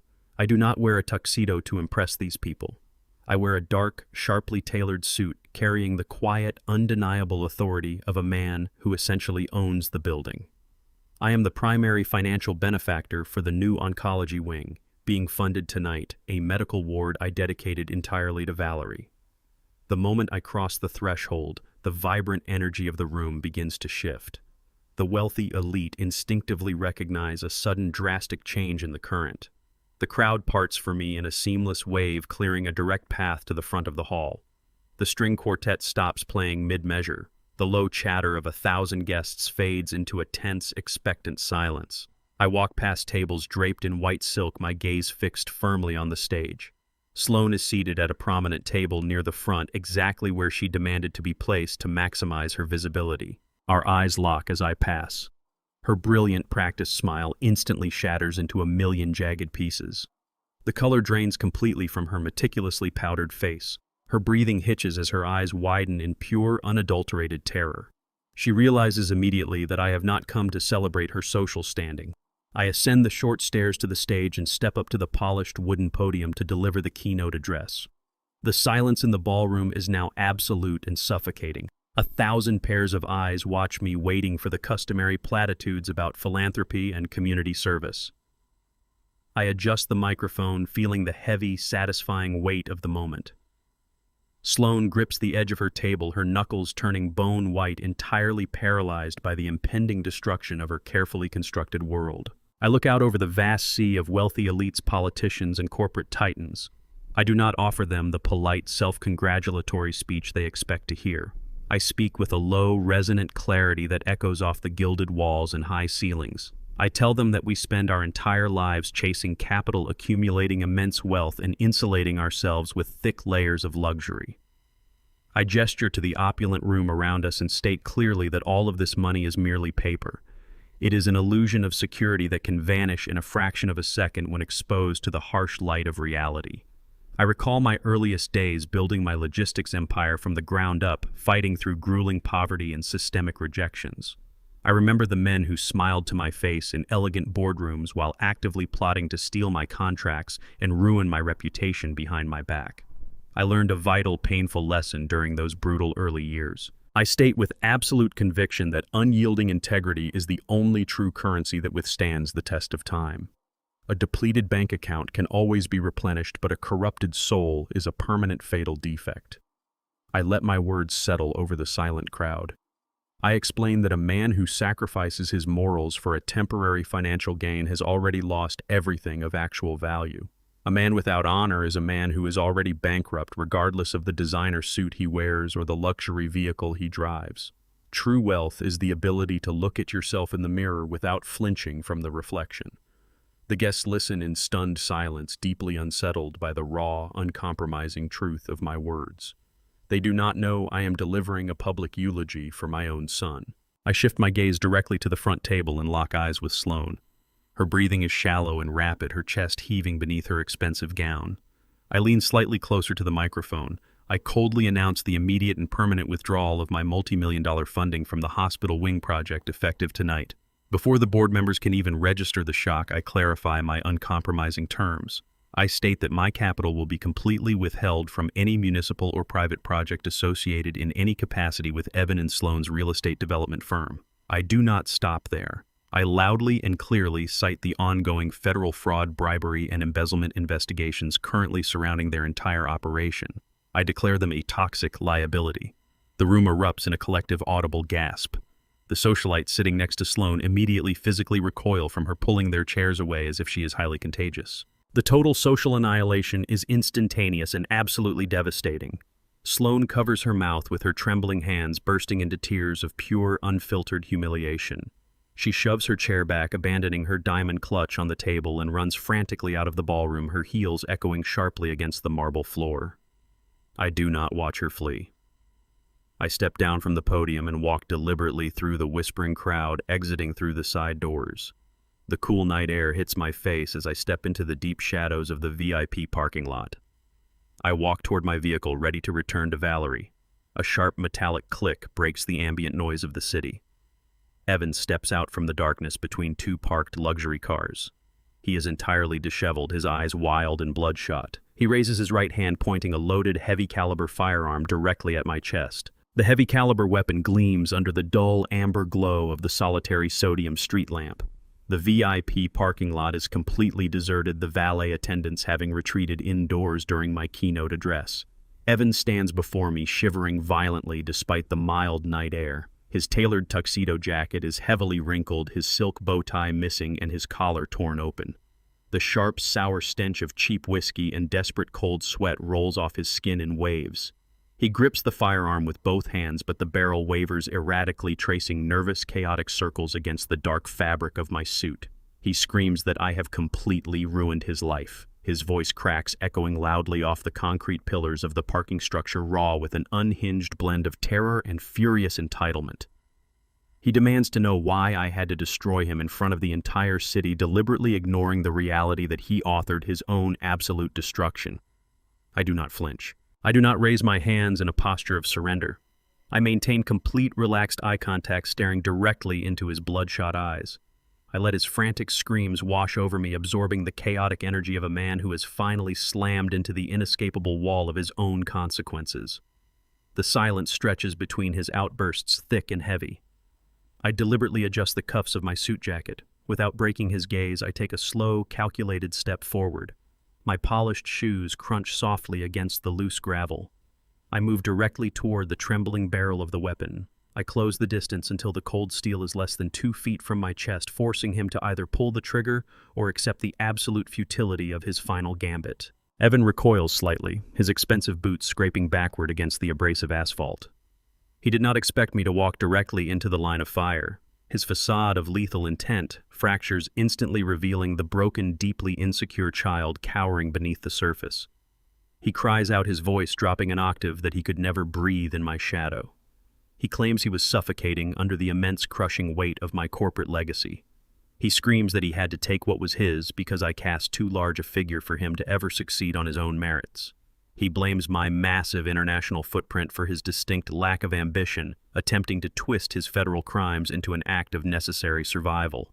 He shouts that I never gave him the respect he deserved, deliberately ignoring the decades I spent attempting to instill discipline and honor into his character. I listen to his pathetic justifications.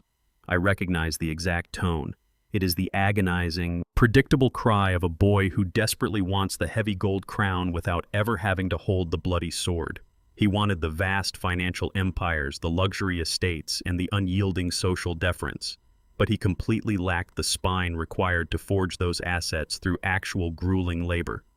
I recall the countless times I tried to bring him onto the warehouse floor to teach him the brutal, unglamorous mechanics of logistics, only for him to feign illness or complain about the dirt. He despised the foundation of the empire while demanding the keys to the penthouse. He is blaming the sun for his own decision to hide in the dark. He thought stealing from his own blood was the shortcut to claiming a throne he was fundamentally unfit to occupy. I do not shout back. I do not attempt to match his hysterical, elevated pitch. I verbally dissect him using a low, utterly unwavering tone that cuts through the quiet night air like a surgical scalpel. I tell him to look closely at the bleak reality of his situation. I explain with cold mathematical precision that pulling that trigger will not magically reverse the catastrophic failure of his life. A bullet will not spontaneously decrypt his frozen bank accounts or restore his heavily monitored credit lines. It will not suddenly unfreeze the massive family trust fund he violently forfeited through his own felonies. It certainly will not buy back the affection of a woman who just sprinted out of a ballroom in tears, abandoning him the exact second his stolen financial armor shattered. Sloan is gone, completely repulsed by the sudden evaporation of his unearned wealth. I take another slow step forward, forcing him to look at the undeniable truth. I tell him that killing me will only guarantee one absolute certainty. It will secure him an 8x10 concrete cell in a maximum security federal penitentiary for the remainder of his natural life. He will trade his tailored suits for a fluorescent orange uniform and his high society galas for the brutal, unforgiving hierarchy of violent felons. I stare directly down the barrel of the gun, tracking the severe tremor in his hands. I tell him he lacks the fundamental conviction required to be a killer. He is a corporate parasite, a cowardly embezzler who relies on forged signatures and poisoned tea. He does not have the visceral, raw courage to pull a trigger and watch the life drain from another man's eyes. He is playing a dangerous game of dress-up, holding a weapon he is completely terrified to use. The psychological pressure of my words physically crushes him. Evan's hands begin to shake violently. The heavy firearm wobbles uncontrollably, the metal rattling as his grip completely fails. A ragged, pathetic sob escapes his throat. His fingers uncurl. The loaded weapon slips from his grasp and plummets to the ground. The heavy steel crashes against the rough asphalt with a loud metallic clatter, skidding to a halt inches from my polished shoes. Evan collapses onto his knees in the middle of the empty parking lot, burying his face in his hands, weeping with absolute, unrestricted despair. The last shred of his fabricated defiance evaporates into the cool night air. I do not offer him a hand or a word of parental comfort. I calmly lean down, bending at the knees, and retrieve the firearm from the dark pavement. I press the release catch. The heavy magazine slides out smoothly, landing with a solid thud in my palm. I rack the slide, ejecting the live round sitting in the chamber. It bounces harmlessly away into the shadows. With deliberate, calculated precision, I hold the now useless empty gun out toward him. He looks up through his tears, utterly uncomprehending. I toss the empty weapon onto the ground right beside his knees. I look down at my broken son for the final time. I give him a single, non-negotiable directive. I tell him he has exactly 1 hour to walk into the downtown police precinct and surrender himself for federal wire fraud and judicial bribery. I inform him that if he is not in police custody by the time 60 minutes expire, I will personally hand the hospital toxicology report regarding his mother's deliberate poisoning over to every major national press syndicate in the country. I turn my back on him and walk to my car. I sit in the deep leather seat of my vehicle, the heavy reinforced doors sealing out the ambient noise of the city night. I do not drive away immediately. I open my encrypted tablet and rest it against the steering wheel. Mitchell has already completely compromised the luxury penthouse's internal security network, overriding their firewalls to give me unrestricted access to the live high-definition camera feeds. I watch the final pathetic act of Evan's destruction unfold in real time. Evan bursts through the double doors of his penthouse, his chest heaving violently. He has discarded his ruined tuxedo jacket, his silk shirt drenched in cold, terrified sweat. He is operating on pure, unadulterated panic. He has less than 50 minutes remaining to surrender to the precinct, but his frantic movements indicate he clearly intends to run. He sprints across the polished hardwood floor and slides into the master bedroom. He throws open the heavy walk-in closet doors, desperately pulling down a large leather duffel bag. He plans to pack whatever untraceable valuables he can carry and flee across state lines before the federal warrants drop. He stops dead in his tracks. The sprawling, opulent bedroom is a landscape of absolute chaos. The expensive mahogany drawers are completely yanked out, their contents haphazardly dumped onto the floor.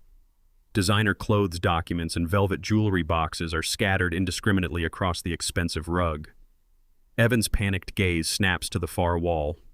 The concealed steel safe, hidden behind a large modern art canvas, is hanging wide open. The digital keypad is smashed manually, overridden by the master code only 2 people possess. The interior shelves of the heavy steel vault are entirely bare. Sloane steps out of the master bathroom, her footsteps sharp against the floorboards. She is no longer wearing the striking crimson gown from the charity gala. She is dressed in practical dark travel clothes, her hair pulled back tightly.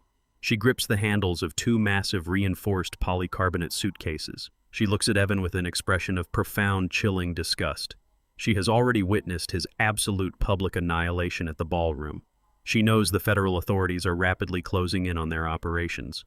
She knows his trust fund is permanently vaporized and his bank accounts are frozen solid. She is a calculated parasite abandoning a dead host. She flatly refuses to go down with his sinking ship. She has methodically stripped the penthouse of every remaining asset of value. The heavy stacks of physical emergency cash, the bearer bonds, and the untraceable offshore routing codes that were locked in the wall safe are now securely packed inside her luggage. Evan stares at her, the reality of her betrayal fracturing his already fragile mind. He demands to know what she is doing, his voice cracking under the weight of his mounting panic. She does not flinch. She does not offer an apology. She coldly informs him that she is leaving the city and leaving him to face the federal prosecutors entirely alone. She tells him their marriage is over, officially dissolved the exact second his financial utility expired. She looks at him not as a husband, but as a failed investment she is actively writing off. Evan physically crumbles under the weight of her absolute rejection. He falls to his knees amidst the scattered debris of their bedroom, his hands gripping the edges of his empty duffel bag. He begs her to run away with him. He pleads that they can start over, insisting they can use the stolen cash she packed to disappear overseas and build a new empire together. Sloane stares down at him and lets out a sharp, mocking laugh. The sound is completely devoid of empathy, echoing cruelly against the high ceilings. She finally drops the exhausting facade of the devoted high society wife. She looks at the pathetic, weeping man on the floor and explicitly admits she never harbored a single ounce of genuine affection for him. She states she married him exclusively for guaranteed, unrestricted access to my corporate trust fund. She details exactly how she targeted him, recognizing him instantly as the weak, desperate link in a powerful family. She explains that she needed his unearned wealth to elevate her own bankrupt parents and fund the lifestyle she felt she was owed. She calls him a pathetic, incompetent failure who could not even successfully outsmart an old man. She mocks his manufactured ambition, stating he was always too cowardly to be a king and too remarkably stupid to be a successful thief. Her venomous words act as an accelerant. The humiliation ignites a sudden, violent spark of rage within Evan. He scrambles to his feet, screaming at her with unhinged fury. A vicious, deafening argument ensues, their voices raw and filled with hatred as the fragile illusion of their perfect, wealthy life violently incinerates around them.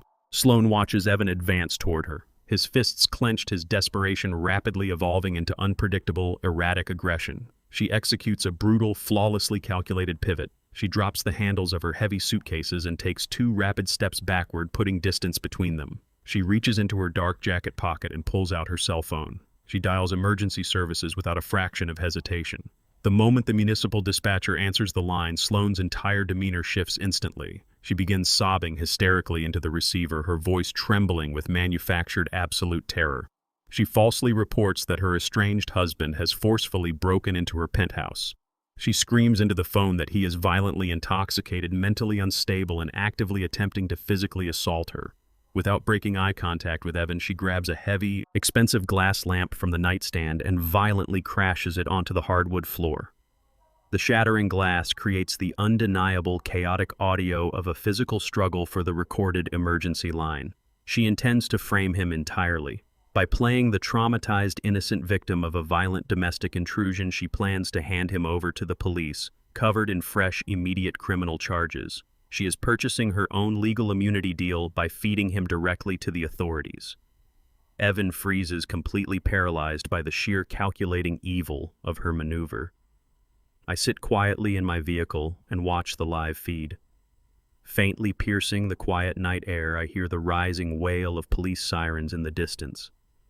They are echoing through the city streets, rushing toward the penthouse to seal Evan's inescapable permanent fate. I sit entirely motionless in the driver's seat of my vehicle, parked securely in the heavy shadows 3 blocks away from the towering luxury high-rise. The engine is cut, plunging the interior of the cabin into absolute darkness. I stare through the reinforced glass of the windshield, listening intently as the harsh wail of municipal sirens begins to tear through the urban canyons. I anticipated Sloane's sudden vicious betrayal with flawless mathematical precision. When the fragile foundation of a stolen empire finally crumbles, a cornered rat will always turn and violently bite its own kind to ensure its individual survival. She firmly believes she has successfully outmaneuvered Evan and outsmarted the federal authorities by casting herself as the terrified, abused victim. She assumes her fabricated emergency call will instantly grant her a golden ticket to legal immunity. She is entirely wrong. I reach into the inner breast pocket of my tailored suit jacket and pull out my encrypted mobile device. The screen illuminates the dark cabin with a stark, bright light. I press the single programmed digit to connect the secure line. Mitchell answers on the first ring, his voice a low alert hum over the encrypted frequency. I do not ask for a status update on the forensic accounting team or the seized trust assets. I give him a single definitive command. I tell him it is time to deploy the final inescapable nail in her coffin. Sloane has effectively trapped Evan in a concrete cage of his own design, but she has completely exposed her own vulnerable flank in the process. She believes she is orchestrating a masterstroke of deception, completely unaware that she is merely playing the exact role I scripted for her. I remain parked in the deep shadows and watch the flashing blue and red strobe lights of multiple police cruisers speed past my hidden vehicle. The sirens wail aggressively as the heavy cars violently cut through the intersection, accelerating directly toward Evan's penthouse building. I watch the chaotic reflection of the emergency lights bounce off the surrounding glass skyscrapers. I sit back against the heavy leather seat and reflect on the true, unforgiving nature of justice within the corporate world. During my 40 years of building a multinational logistics empire from nothing, I learned a brutal, inescapable truth. Justice is never a random accident delivered by fate or a gentle balancing of moral scales. Real permanent justice is a deliberately manufactured outcome. It requires absolute unyielding ruthlessness to permanently neutralize a legitimate threat. Decades ago, when hostile competitors attempted a hostile takeover of my fragile supply lines, I did not merely outbid them or negotiate a truce. I systematically dismantled their entire corporate infrastructure until they ceased to exist as a viable commercial entity. I applied that exact same lethal, uncompromising philosophy to my own household. You cannot simply wound a parasite and expect it to crawl away peacefully. If you leave a single microscopic trace of ambition or resources, they will inevitably return to drain the lifeblood from your legacy. Sloane and Evan believed they were dealing with a compliant, grieving old man, easily manipulated by familial duty. They failed to realize they had engaged a veteran corporate executioner. I do not rely on the flawed, slow mechanisms of the legal system to deliver my retribution. I manufacture the evidence, control the battlefield, and force my adversaries into a corner where their only remaining option is absolute surrender. I tap the encrypted application on my phone screen to initiate a secure, high-speed data transfer. I select a specific highly classified audio file buried deep within a heavily protected digital vault on my network. With a single deliberate swipe, I securely transfer the heavy file directly to Mitchell's mobile device. The upload progress bar fills rapidly, securing the data transmission across a private, untraceable frequency. This audio file was not acquired through external corporate espionage or expensive private investigators. It was extracted directly from a hidden miniature surveillance camera that Evan foolishly installed in my own master bedroom weeks ago. He had placed the tiny device there to closely monitor my movements and search for medical vulnerabilities while he and Sloan actively planned their financial coup. He actually believed he was gathering leverage against a declining patriarch. Instead, he unknowingly created the exact, undeniable instrument of his wife's total destruction. The hidden camera captured an agonizingly clear, high-definition recording of a conversation between Evan and Sloan sitting casually on the edge of my bed. They had broken into my private sanctuary while I was at the corporate headquarters, treating my intimate space as their personal planning room. I had discovered the rudimentary device within hours of its clumsy installation. Rather than removing it and alerting them, I linked its transmission feed directly to my own secure servers, turning Evan's pathetic attempt at surveillance into a wiretap I completely controlled. I let them speak freely, completely unaware that every whispered conspiracy, every arrogant laugh, and every lethal command was being permanently archived into my digital arsenal. The audio file I just sent to Mitchell is unedited, pristine, and legally devastating to their entire operation. The unredacted audio explicitly proves that Sloan was the primary mastermind behind the entire criminal enterprise. Her voice rings out from the recording with chilling sociopathic clarity, entirely devoid of the panicked tears she is currently faking for the police dispatchers. The recording captures her coldly instructing Evan on exactly how to circumvent the bank's security protocols to forge Valerie's signature on the massive wire transfer. She maps out the precise fraudulent routing numbers required to wash the stolen capital through the offshore shell accounts without triggering federal flags. Worse than the financial crimes, the audio provides undeniable, horrific proof of premeditated physical violence. Sloan's voice echoes through the pristine recording as she dictates the exact lethal dosage of synthetic sedatives Evan must slip into Valerie's evening tea. She actively calculates the biological half-life of the heavy barbiturates, instructing him on how to ensure the poison mimics a natural, sudden neurological decline to avoid an autopsy. She is not a passive accomplice or a terrified wife acting under extreme marital duress. She is a ruthless, calculating architect of attempted murder, coldly orchestrating the physical destruction of my wife to rapidly accelerate their inheritance. Mitchell receives the confirmation ping on his encrypted device. He is already navigating his heavy vehicle through the dense downtown traffic grid. I instruct him to speed directly toward the luxury high-rise, to physically intercept the arresting officers before they can place Evan in the back of a squad car. He must present the raw, unedited audio file directly to the lead detective on the scene. Sloan believes she has successfully weaponized the police force against my son. She does not know Mitchell is arriving to deliver a digital execution order. The heavy boots of the tactical police unit slam against the imported Italian marble of the penthouse lobby, shattering the quiet exclusivity of the high-rise. I watch the high-definition security feed on my tablet as the officers breach the entryway with their weapons drawn and their commands sharp. Sloan executes her manufactured performance flawlessly. She is crouched defensively beside the shattered remains of a designer glass lamp, heavy tears streaming rapidly down her face. She gasps for air, pointing a violently trembling finger directly at Evan. She screams that he is out of control and dangerous. Evan stands completely paralyzed in the center of the room, his hands still gripping the empty straps of his leather duffel bag. The lead officer barks a harsh command, moving aggressively forward to force Evan against the wall and lock his wrists into heavy steel cuffs.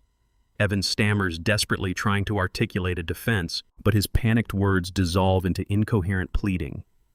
The officers ignore him entirely, trained exclusively to neutralize the immediate perceived domestic threat. Just as the cold metal ratchets tightly around Evan's right wrist, the silver doors of the private elevator slide open with a soft melodic chime. Mitchell steps onto the landing. He does not rush, and he does not shout to be heard over the chaos. He walks with the supreme, terrifying confidence of a man holding an unbeatable hand. He steps directly into the center of the tense scene, raising his encrypted mobile device high enough for the lead detective to see. Mitchell loudly announces that he possesses vital, immediate evidence regarding a coordinated federal felony and an active attempted murder investigation. The detective halts the physical arrest procedure, motioning for his officers to stand down. Mitchell taps the glass screen. The pristine, unedited audio file begins to play at maximum volume, echoing sharply against the high ceilings of the penthouse. Sloane's manufactured hysterical sobs die instantly in her throat. The color drains completely from her meticulously contoured face as her own cold, calculating voice fills the room. The audio playback is crisp and entirely undeniable. Everyone in the lobby hears her explicitly dictating the precise dosage of synthetic sedatives Evan must slip into Valerie's evening tea to mimic a natural neurological decline. They hear her mapping out the wire fraud, detailing the offshore routing codes, and mocking the very man she just accused of assault.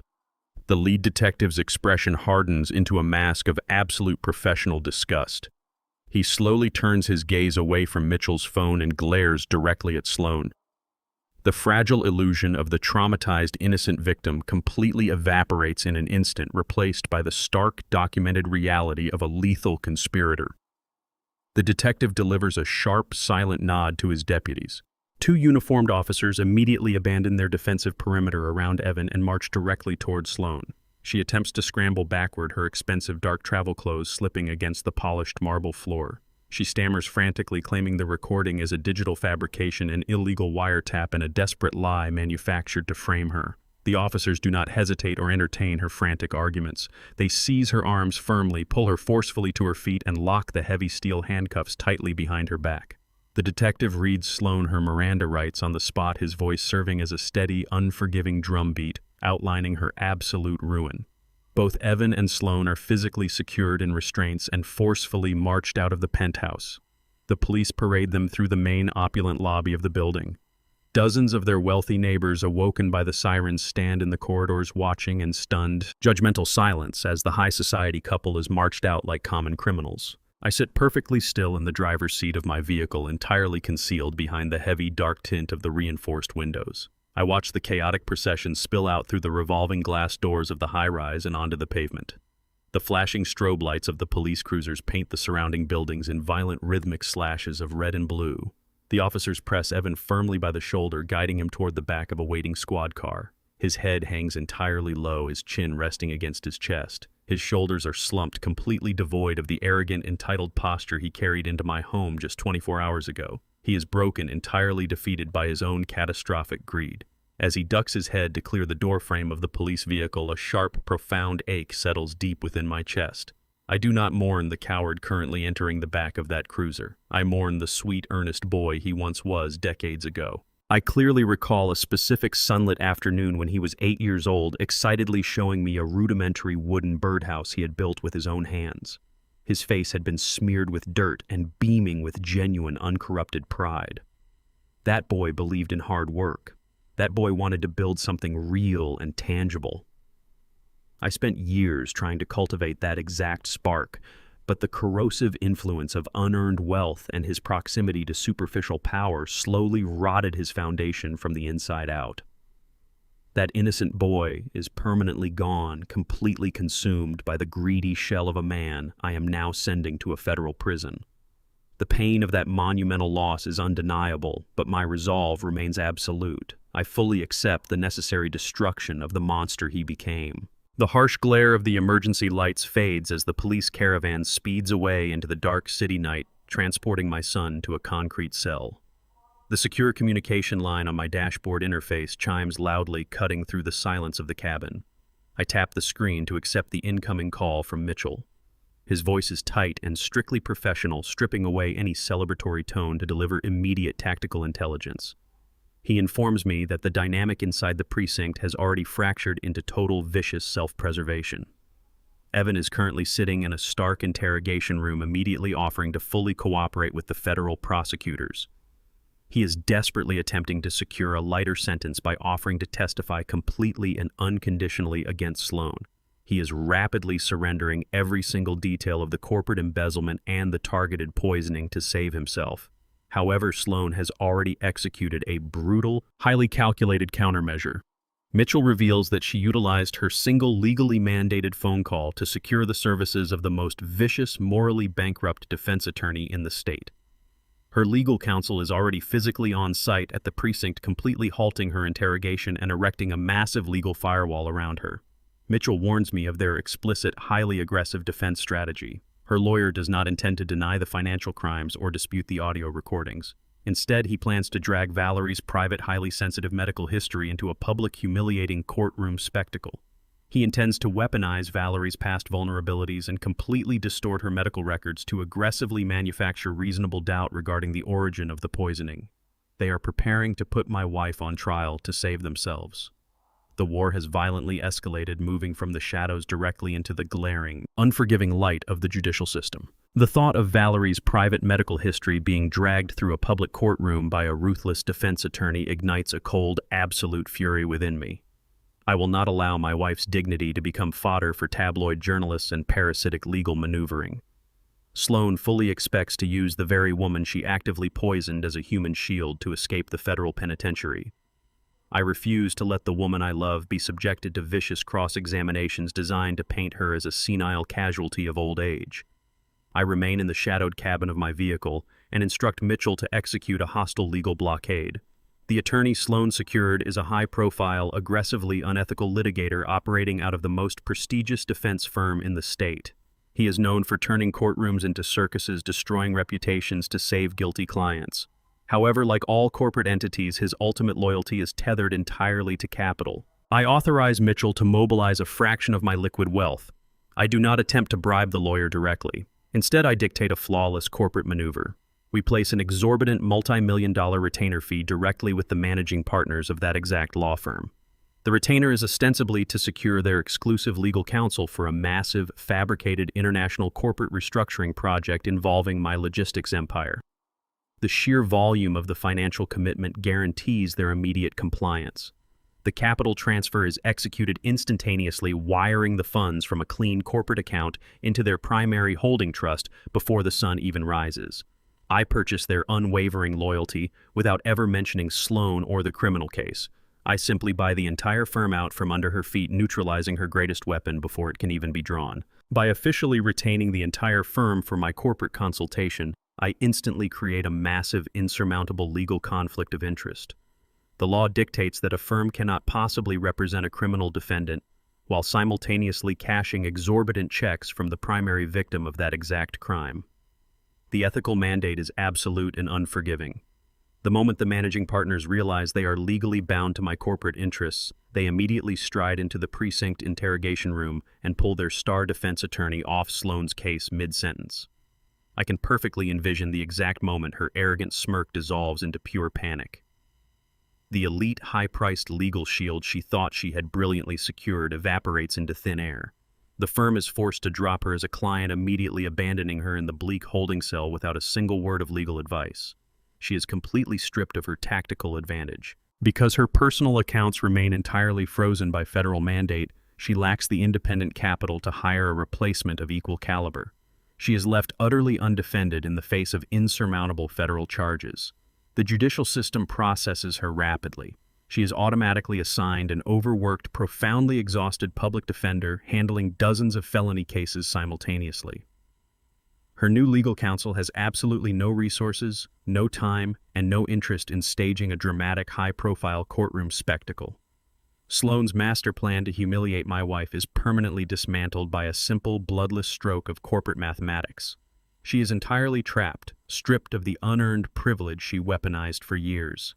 The realization that she is now entirely subject to the grinding machinery of the public justice system shatters her completely. With the immediate threat neutralized, I signal my driver to leave the downtown district and head toward the private medical clinic. The morning sun begins to rise, casting a warm golden light over the city as I walk through the quiet, sterile corridors of the facility.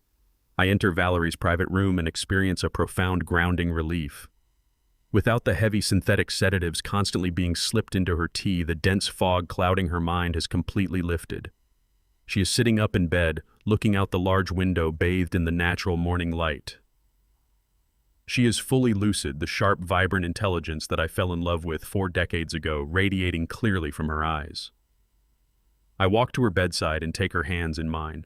I look at her and remember the fierce, unyielding partner who stood shoulder to shoulder with me when we were building the empire from the ground up, fighting off bankruptcy and ruthless competitors. She was the one who meticulously managed our fragile accounting ledgers when we operated out of a single leased warehouse.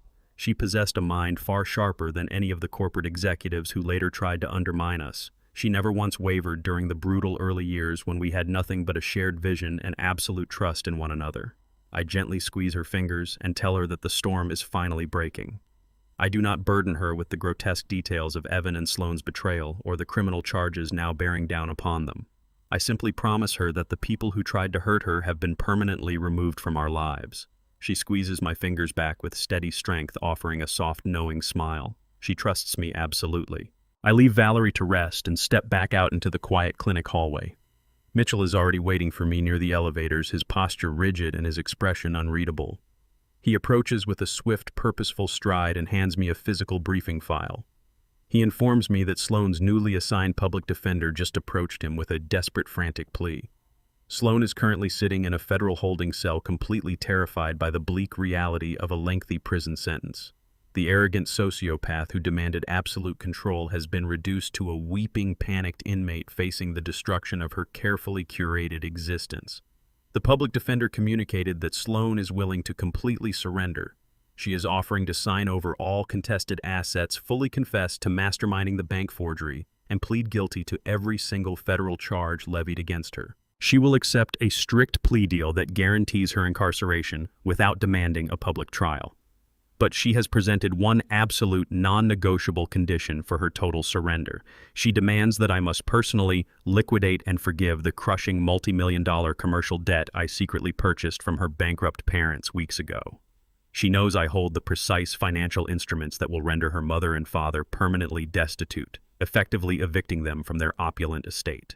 She is attempting to trade her own guaranteed imprisonment for her parents' financial salvation. Mitchell stands silently waiting for my directive. The final piece of the board is in play. Sloane thinks she still possesses enough leverage to negotiate the terms of her own destruction. She does not realize I hold every single card, and I have absolutely no intention of showing mercy to the family that raised a parasite. The drive to the county correctional facility takes less than 20 minutes, but the transition from the bustling corporate center of the city to the bleak, razor wire-lined compound feels like crossing into an entirely different dimension. I park my vehicle and am immediately escorted by a somber, heavily armed deputy down a long, fluorescent-lit corridor smelling sharply of industrial bleach and stale sweat. The heavy steel door to the visitation room clicks open, revealing a stark concrete box devoid of any comfort or natural light. Sloane sits across the bolted metal table. She wears a heavily wrinkled, oversized orange jumpsuit that entirely drowns her thin frame. The meticulous contouring, the expensive designer jewelry, and the practiced high society aura have been brutally stripped away, leaving only a hollow, exhausted shell. Her eyes are rimmed with dark, sleepless circles, and her posture is rigid with a frantic mixture of terror and lingering delusional entitlement. Beside her sits a visibly sweating public defender, shifting uncomfortably in his cheap suit under the harsh overhead lighting. He opens a battered manila folder and begins to rapidly outline the terms of her proposed surrender. He explains that his client is prepared to immediately sign over every contested asset, confess fully to the wire fraud, and enter a guilty plea for all federal charges. He speaks with a rapid, nervous cadence, clearly eager to resolve a high-profile case that is far above his usual pay grade. He frames the offer as a mutually beneficial resolution, a pragmatic way to spare my family the agony of a protracted public trial. He pushes a drafted agreement across the scratched metal table, tapping his pen against the signature line. He states clearly that this total capitulation is contingent upon one single non-negotiable term. Sloane leans forward, desperately attempting to summon the arrogant, commanding presence she once wielded effortlessly in the luxury penthouse. She glares at me, her voice tight, brittle, and laced with manufactured defiance. She explicitly demands that I sign the debt release for her parents immediately. She insists that writing off a few $1,000,000 is entirely insignificant to my massive corporate holdings, framing her extortion as a simple, logical business transaction. She threatens to retract her entire confession and take her absolute chances with a federal jury if I refuse her specific terms. She claims she will instruct her lawyer to drag the trial out for years, aggressively ensuring my wife's medical history is plastered across every major news outlet and social media platform. She is actively attempting to weaponize her own ruin, bargaining with chips she no longer possesses. I listen to her entire desperate speech in absolute unbroken silence.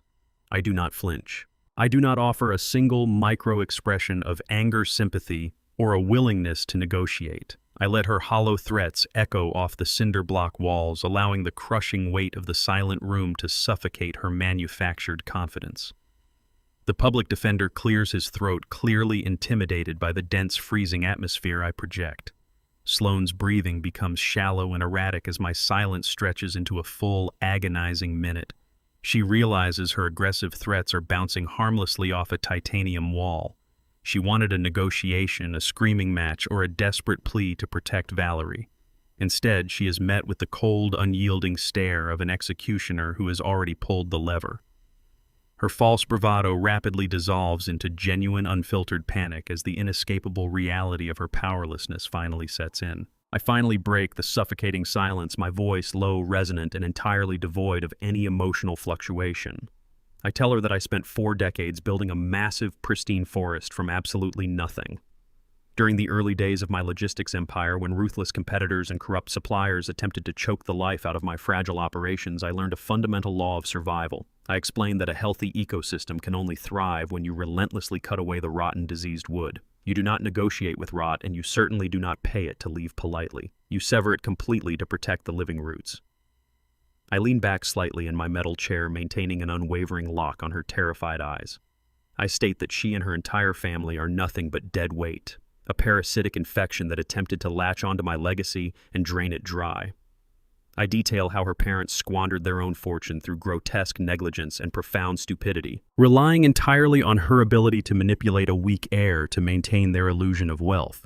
They built a crumbling house of cards on the backs of honest laborers, and I simply brought the wind. I explicitly refuse to compromise a single fraction of my integrity to save a parasite from the natural, devastating consequences of its own greed. I tell her that she fundamentally misunderstood the man she was attempting to steal from. She thought she was dealing with a soft, sentimental grandfather who could be easily blackmailed with the threat of public scandal. She failed to realize that the man who built this empire is perfectly comfortable watching the rotten wood burn to ash. Without breaking eye contact, I reach into the inner pocket of my tailored suit jacket. I do not extract a pen to sign her conditional surrender. I withdraw a single crisply folded document and slide it smoothly across the scratched metal table. It comes to a stop directly over her worthless plea agreement. Sloane looks down, her eyes tracking the bold legal typography. It is the finalized court-approved eviction notice for her parents' opulent estate, executing the immediate seizure of all their remaining physical assets. The document serves as undeniable proof that her extortion attempt was dead on arrival, and her parents are officially destitute as of this exact minute. A strangled, animalistic gasp escapes her throat as the final pillar of her world completely collapses. I stand up slowly, buttoning my jacket with calm, deliberate precision. I turn my attention exclusively to the federal prosecutor standing quietly in the corner of the room.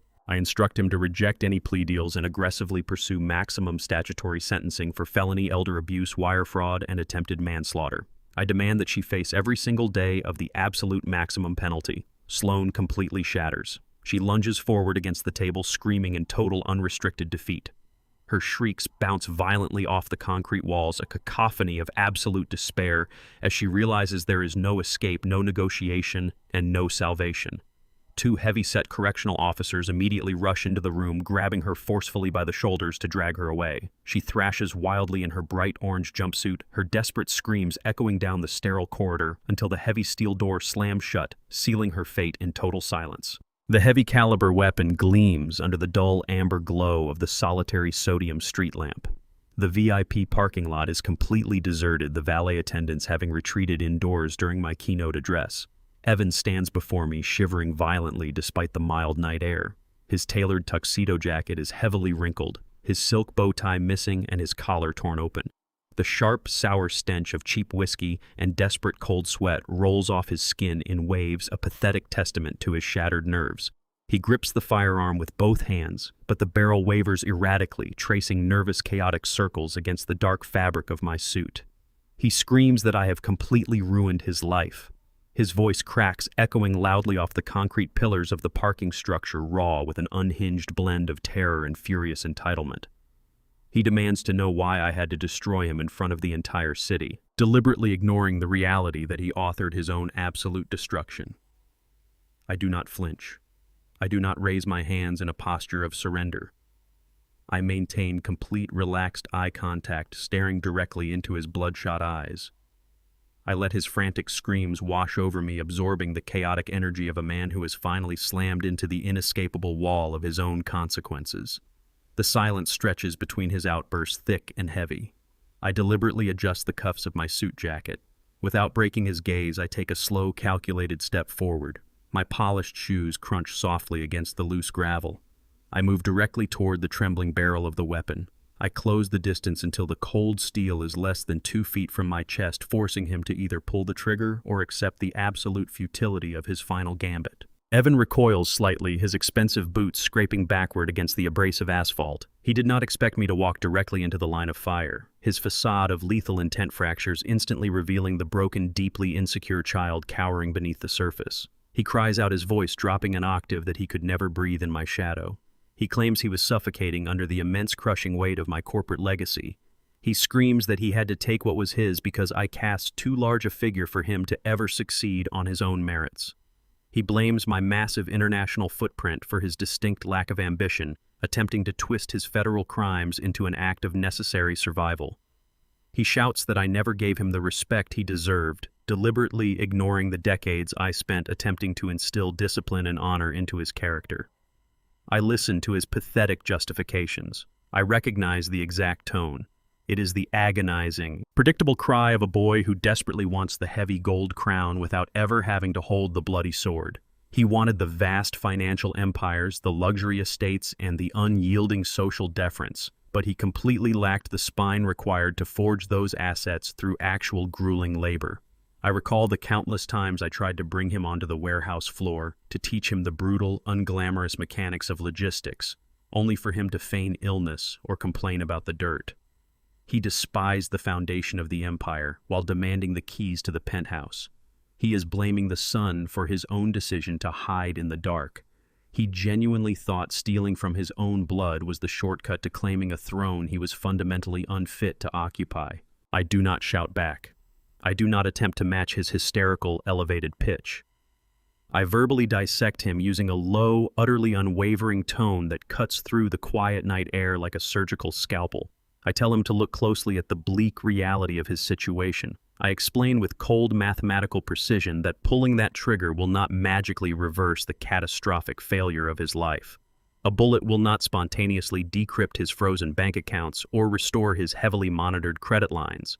It will not suddenly unfreeze the massive family trust fund he violently forfeited through his own felonies.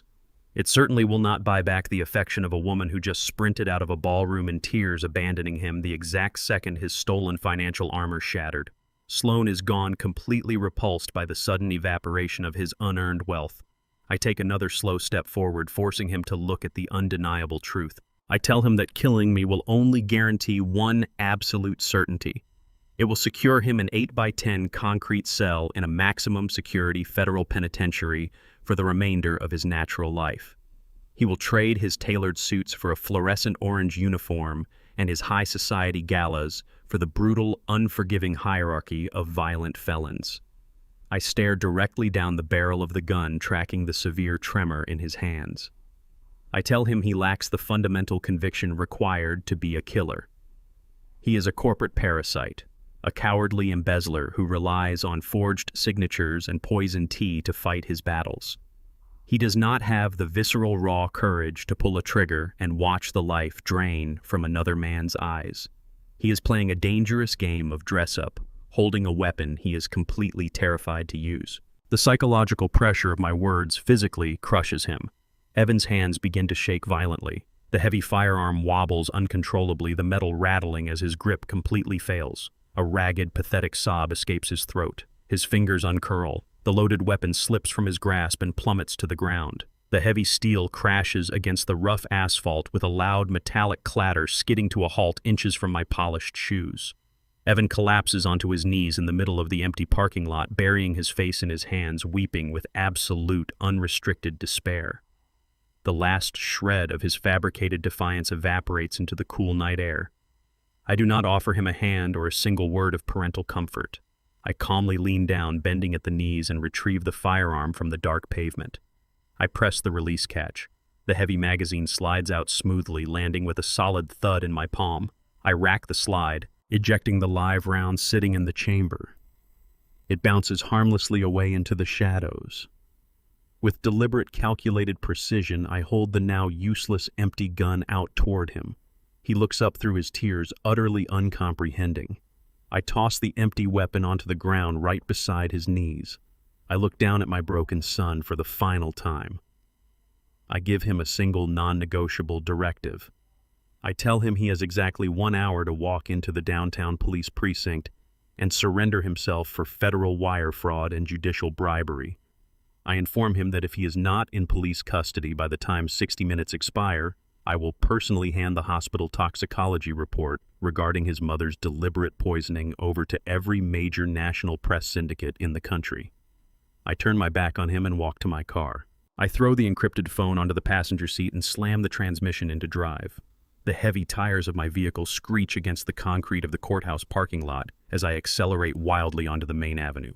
The crushing legal victory I secured moments ago instantly evaporates into absolute insignificance. The ruined lives of my son and his sociopathic wife mean absolutely nothing if I lose the only genuine reason I fought this brutal war. I shatter every municipal speed limit, weaving violently through the dense midday traffic. Horns blare and cars swerve out of my path, but I do not take my foot off the accelerator. My pulse hammers against my ribs with a frantic, terrifying rhythm. The devastating realization that all the wealth and power in the world cannot negotiate with biological failure grips my throat. I grip the leather steering wheel until my knuckles turn completely white, visualizing the horrific possibility that Sloan's chemical warfare has finally claimed its ultimate prize. I reach the private medical clinic in a fraction of the usual transit time, abandoning my vehicle directly in front of the emergency sliding doors. I ignore the shouting valet and sprint through the sterile, brightly lit white hallways. My polished shoes echo sharply against the linoleum flooring as I bypass the reception desk entirely. I demand immediate, actionable answers from the scrambling nursing staff, my voice echoing with a dangerous, uncontrolled panic I have not exhibited in decades. I am terrified that the lingering cumulative damage from the synthetic barbiturates Sloan orchestrated has finally overpowered Valerie's compromised immune system. The sterile scent of medical antiseptics burns my lungs as I push through the swinging double doors of the intensive care ward, preparing myself for the absolute worst possible reality.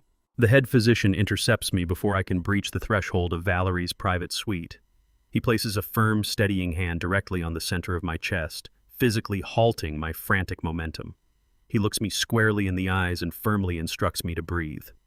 The sharp, clinical authority in his voice pierces through my mounting panic, forcing my racing mind to anchor back into the immediate present. He steps aside, motioning toward the digital monitors visible through the observation glass, and delivers the medical assessment with precise, calculated clarity. Valerie is not dying. She suffered a severe, terrifyingly sudden drop in her blood pressure.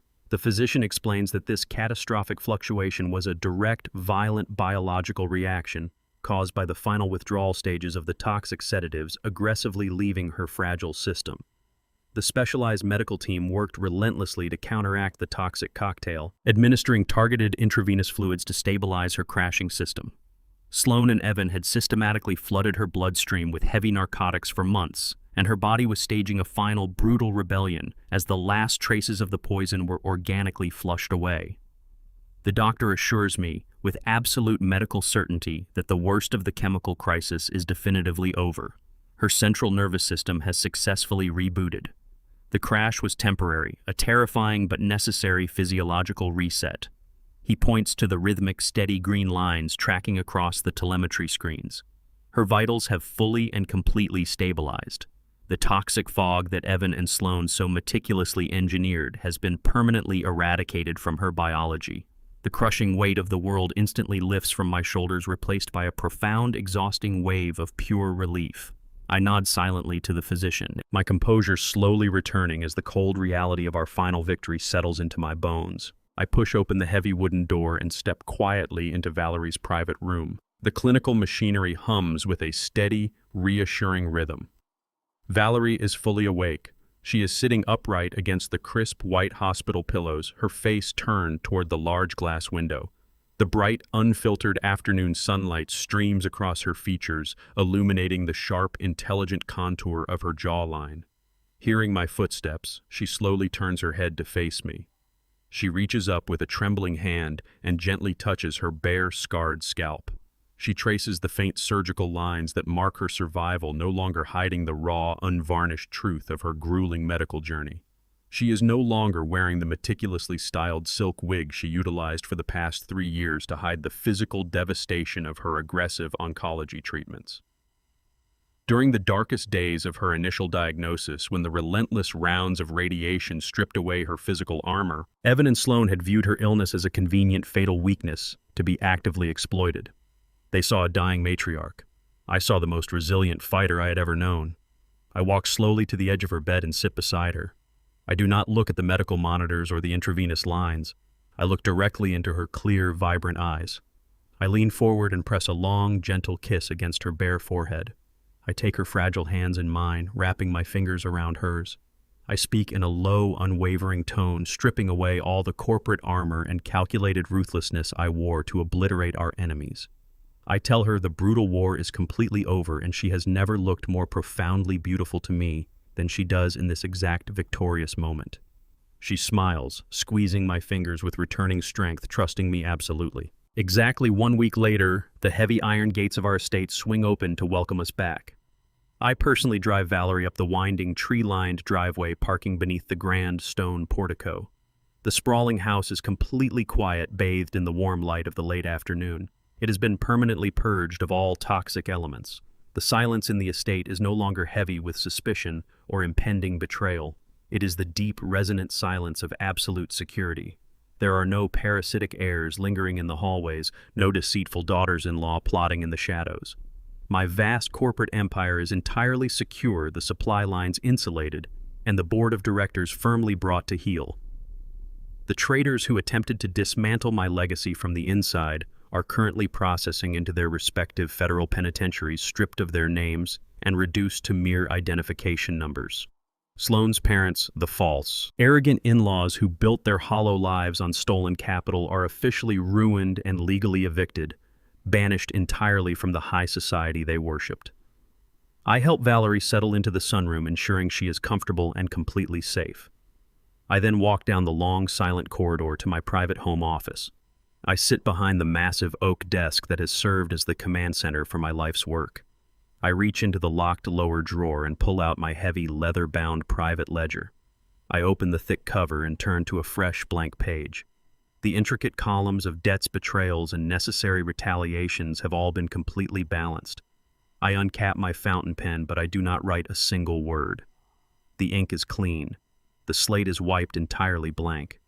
The chaotic existential threat to my family has been surgically excised. I close the ledger, fold my hands over the leather cover, and look out the window. The unyielding order of my life is fully, absolutely restored. True power does not reside in the accumulation of vast wealth or the intimidation of your adversaries.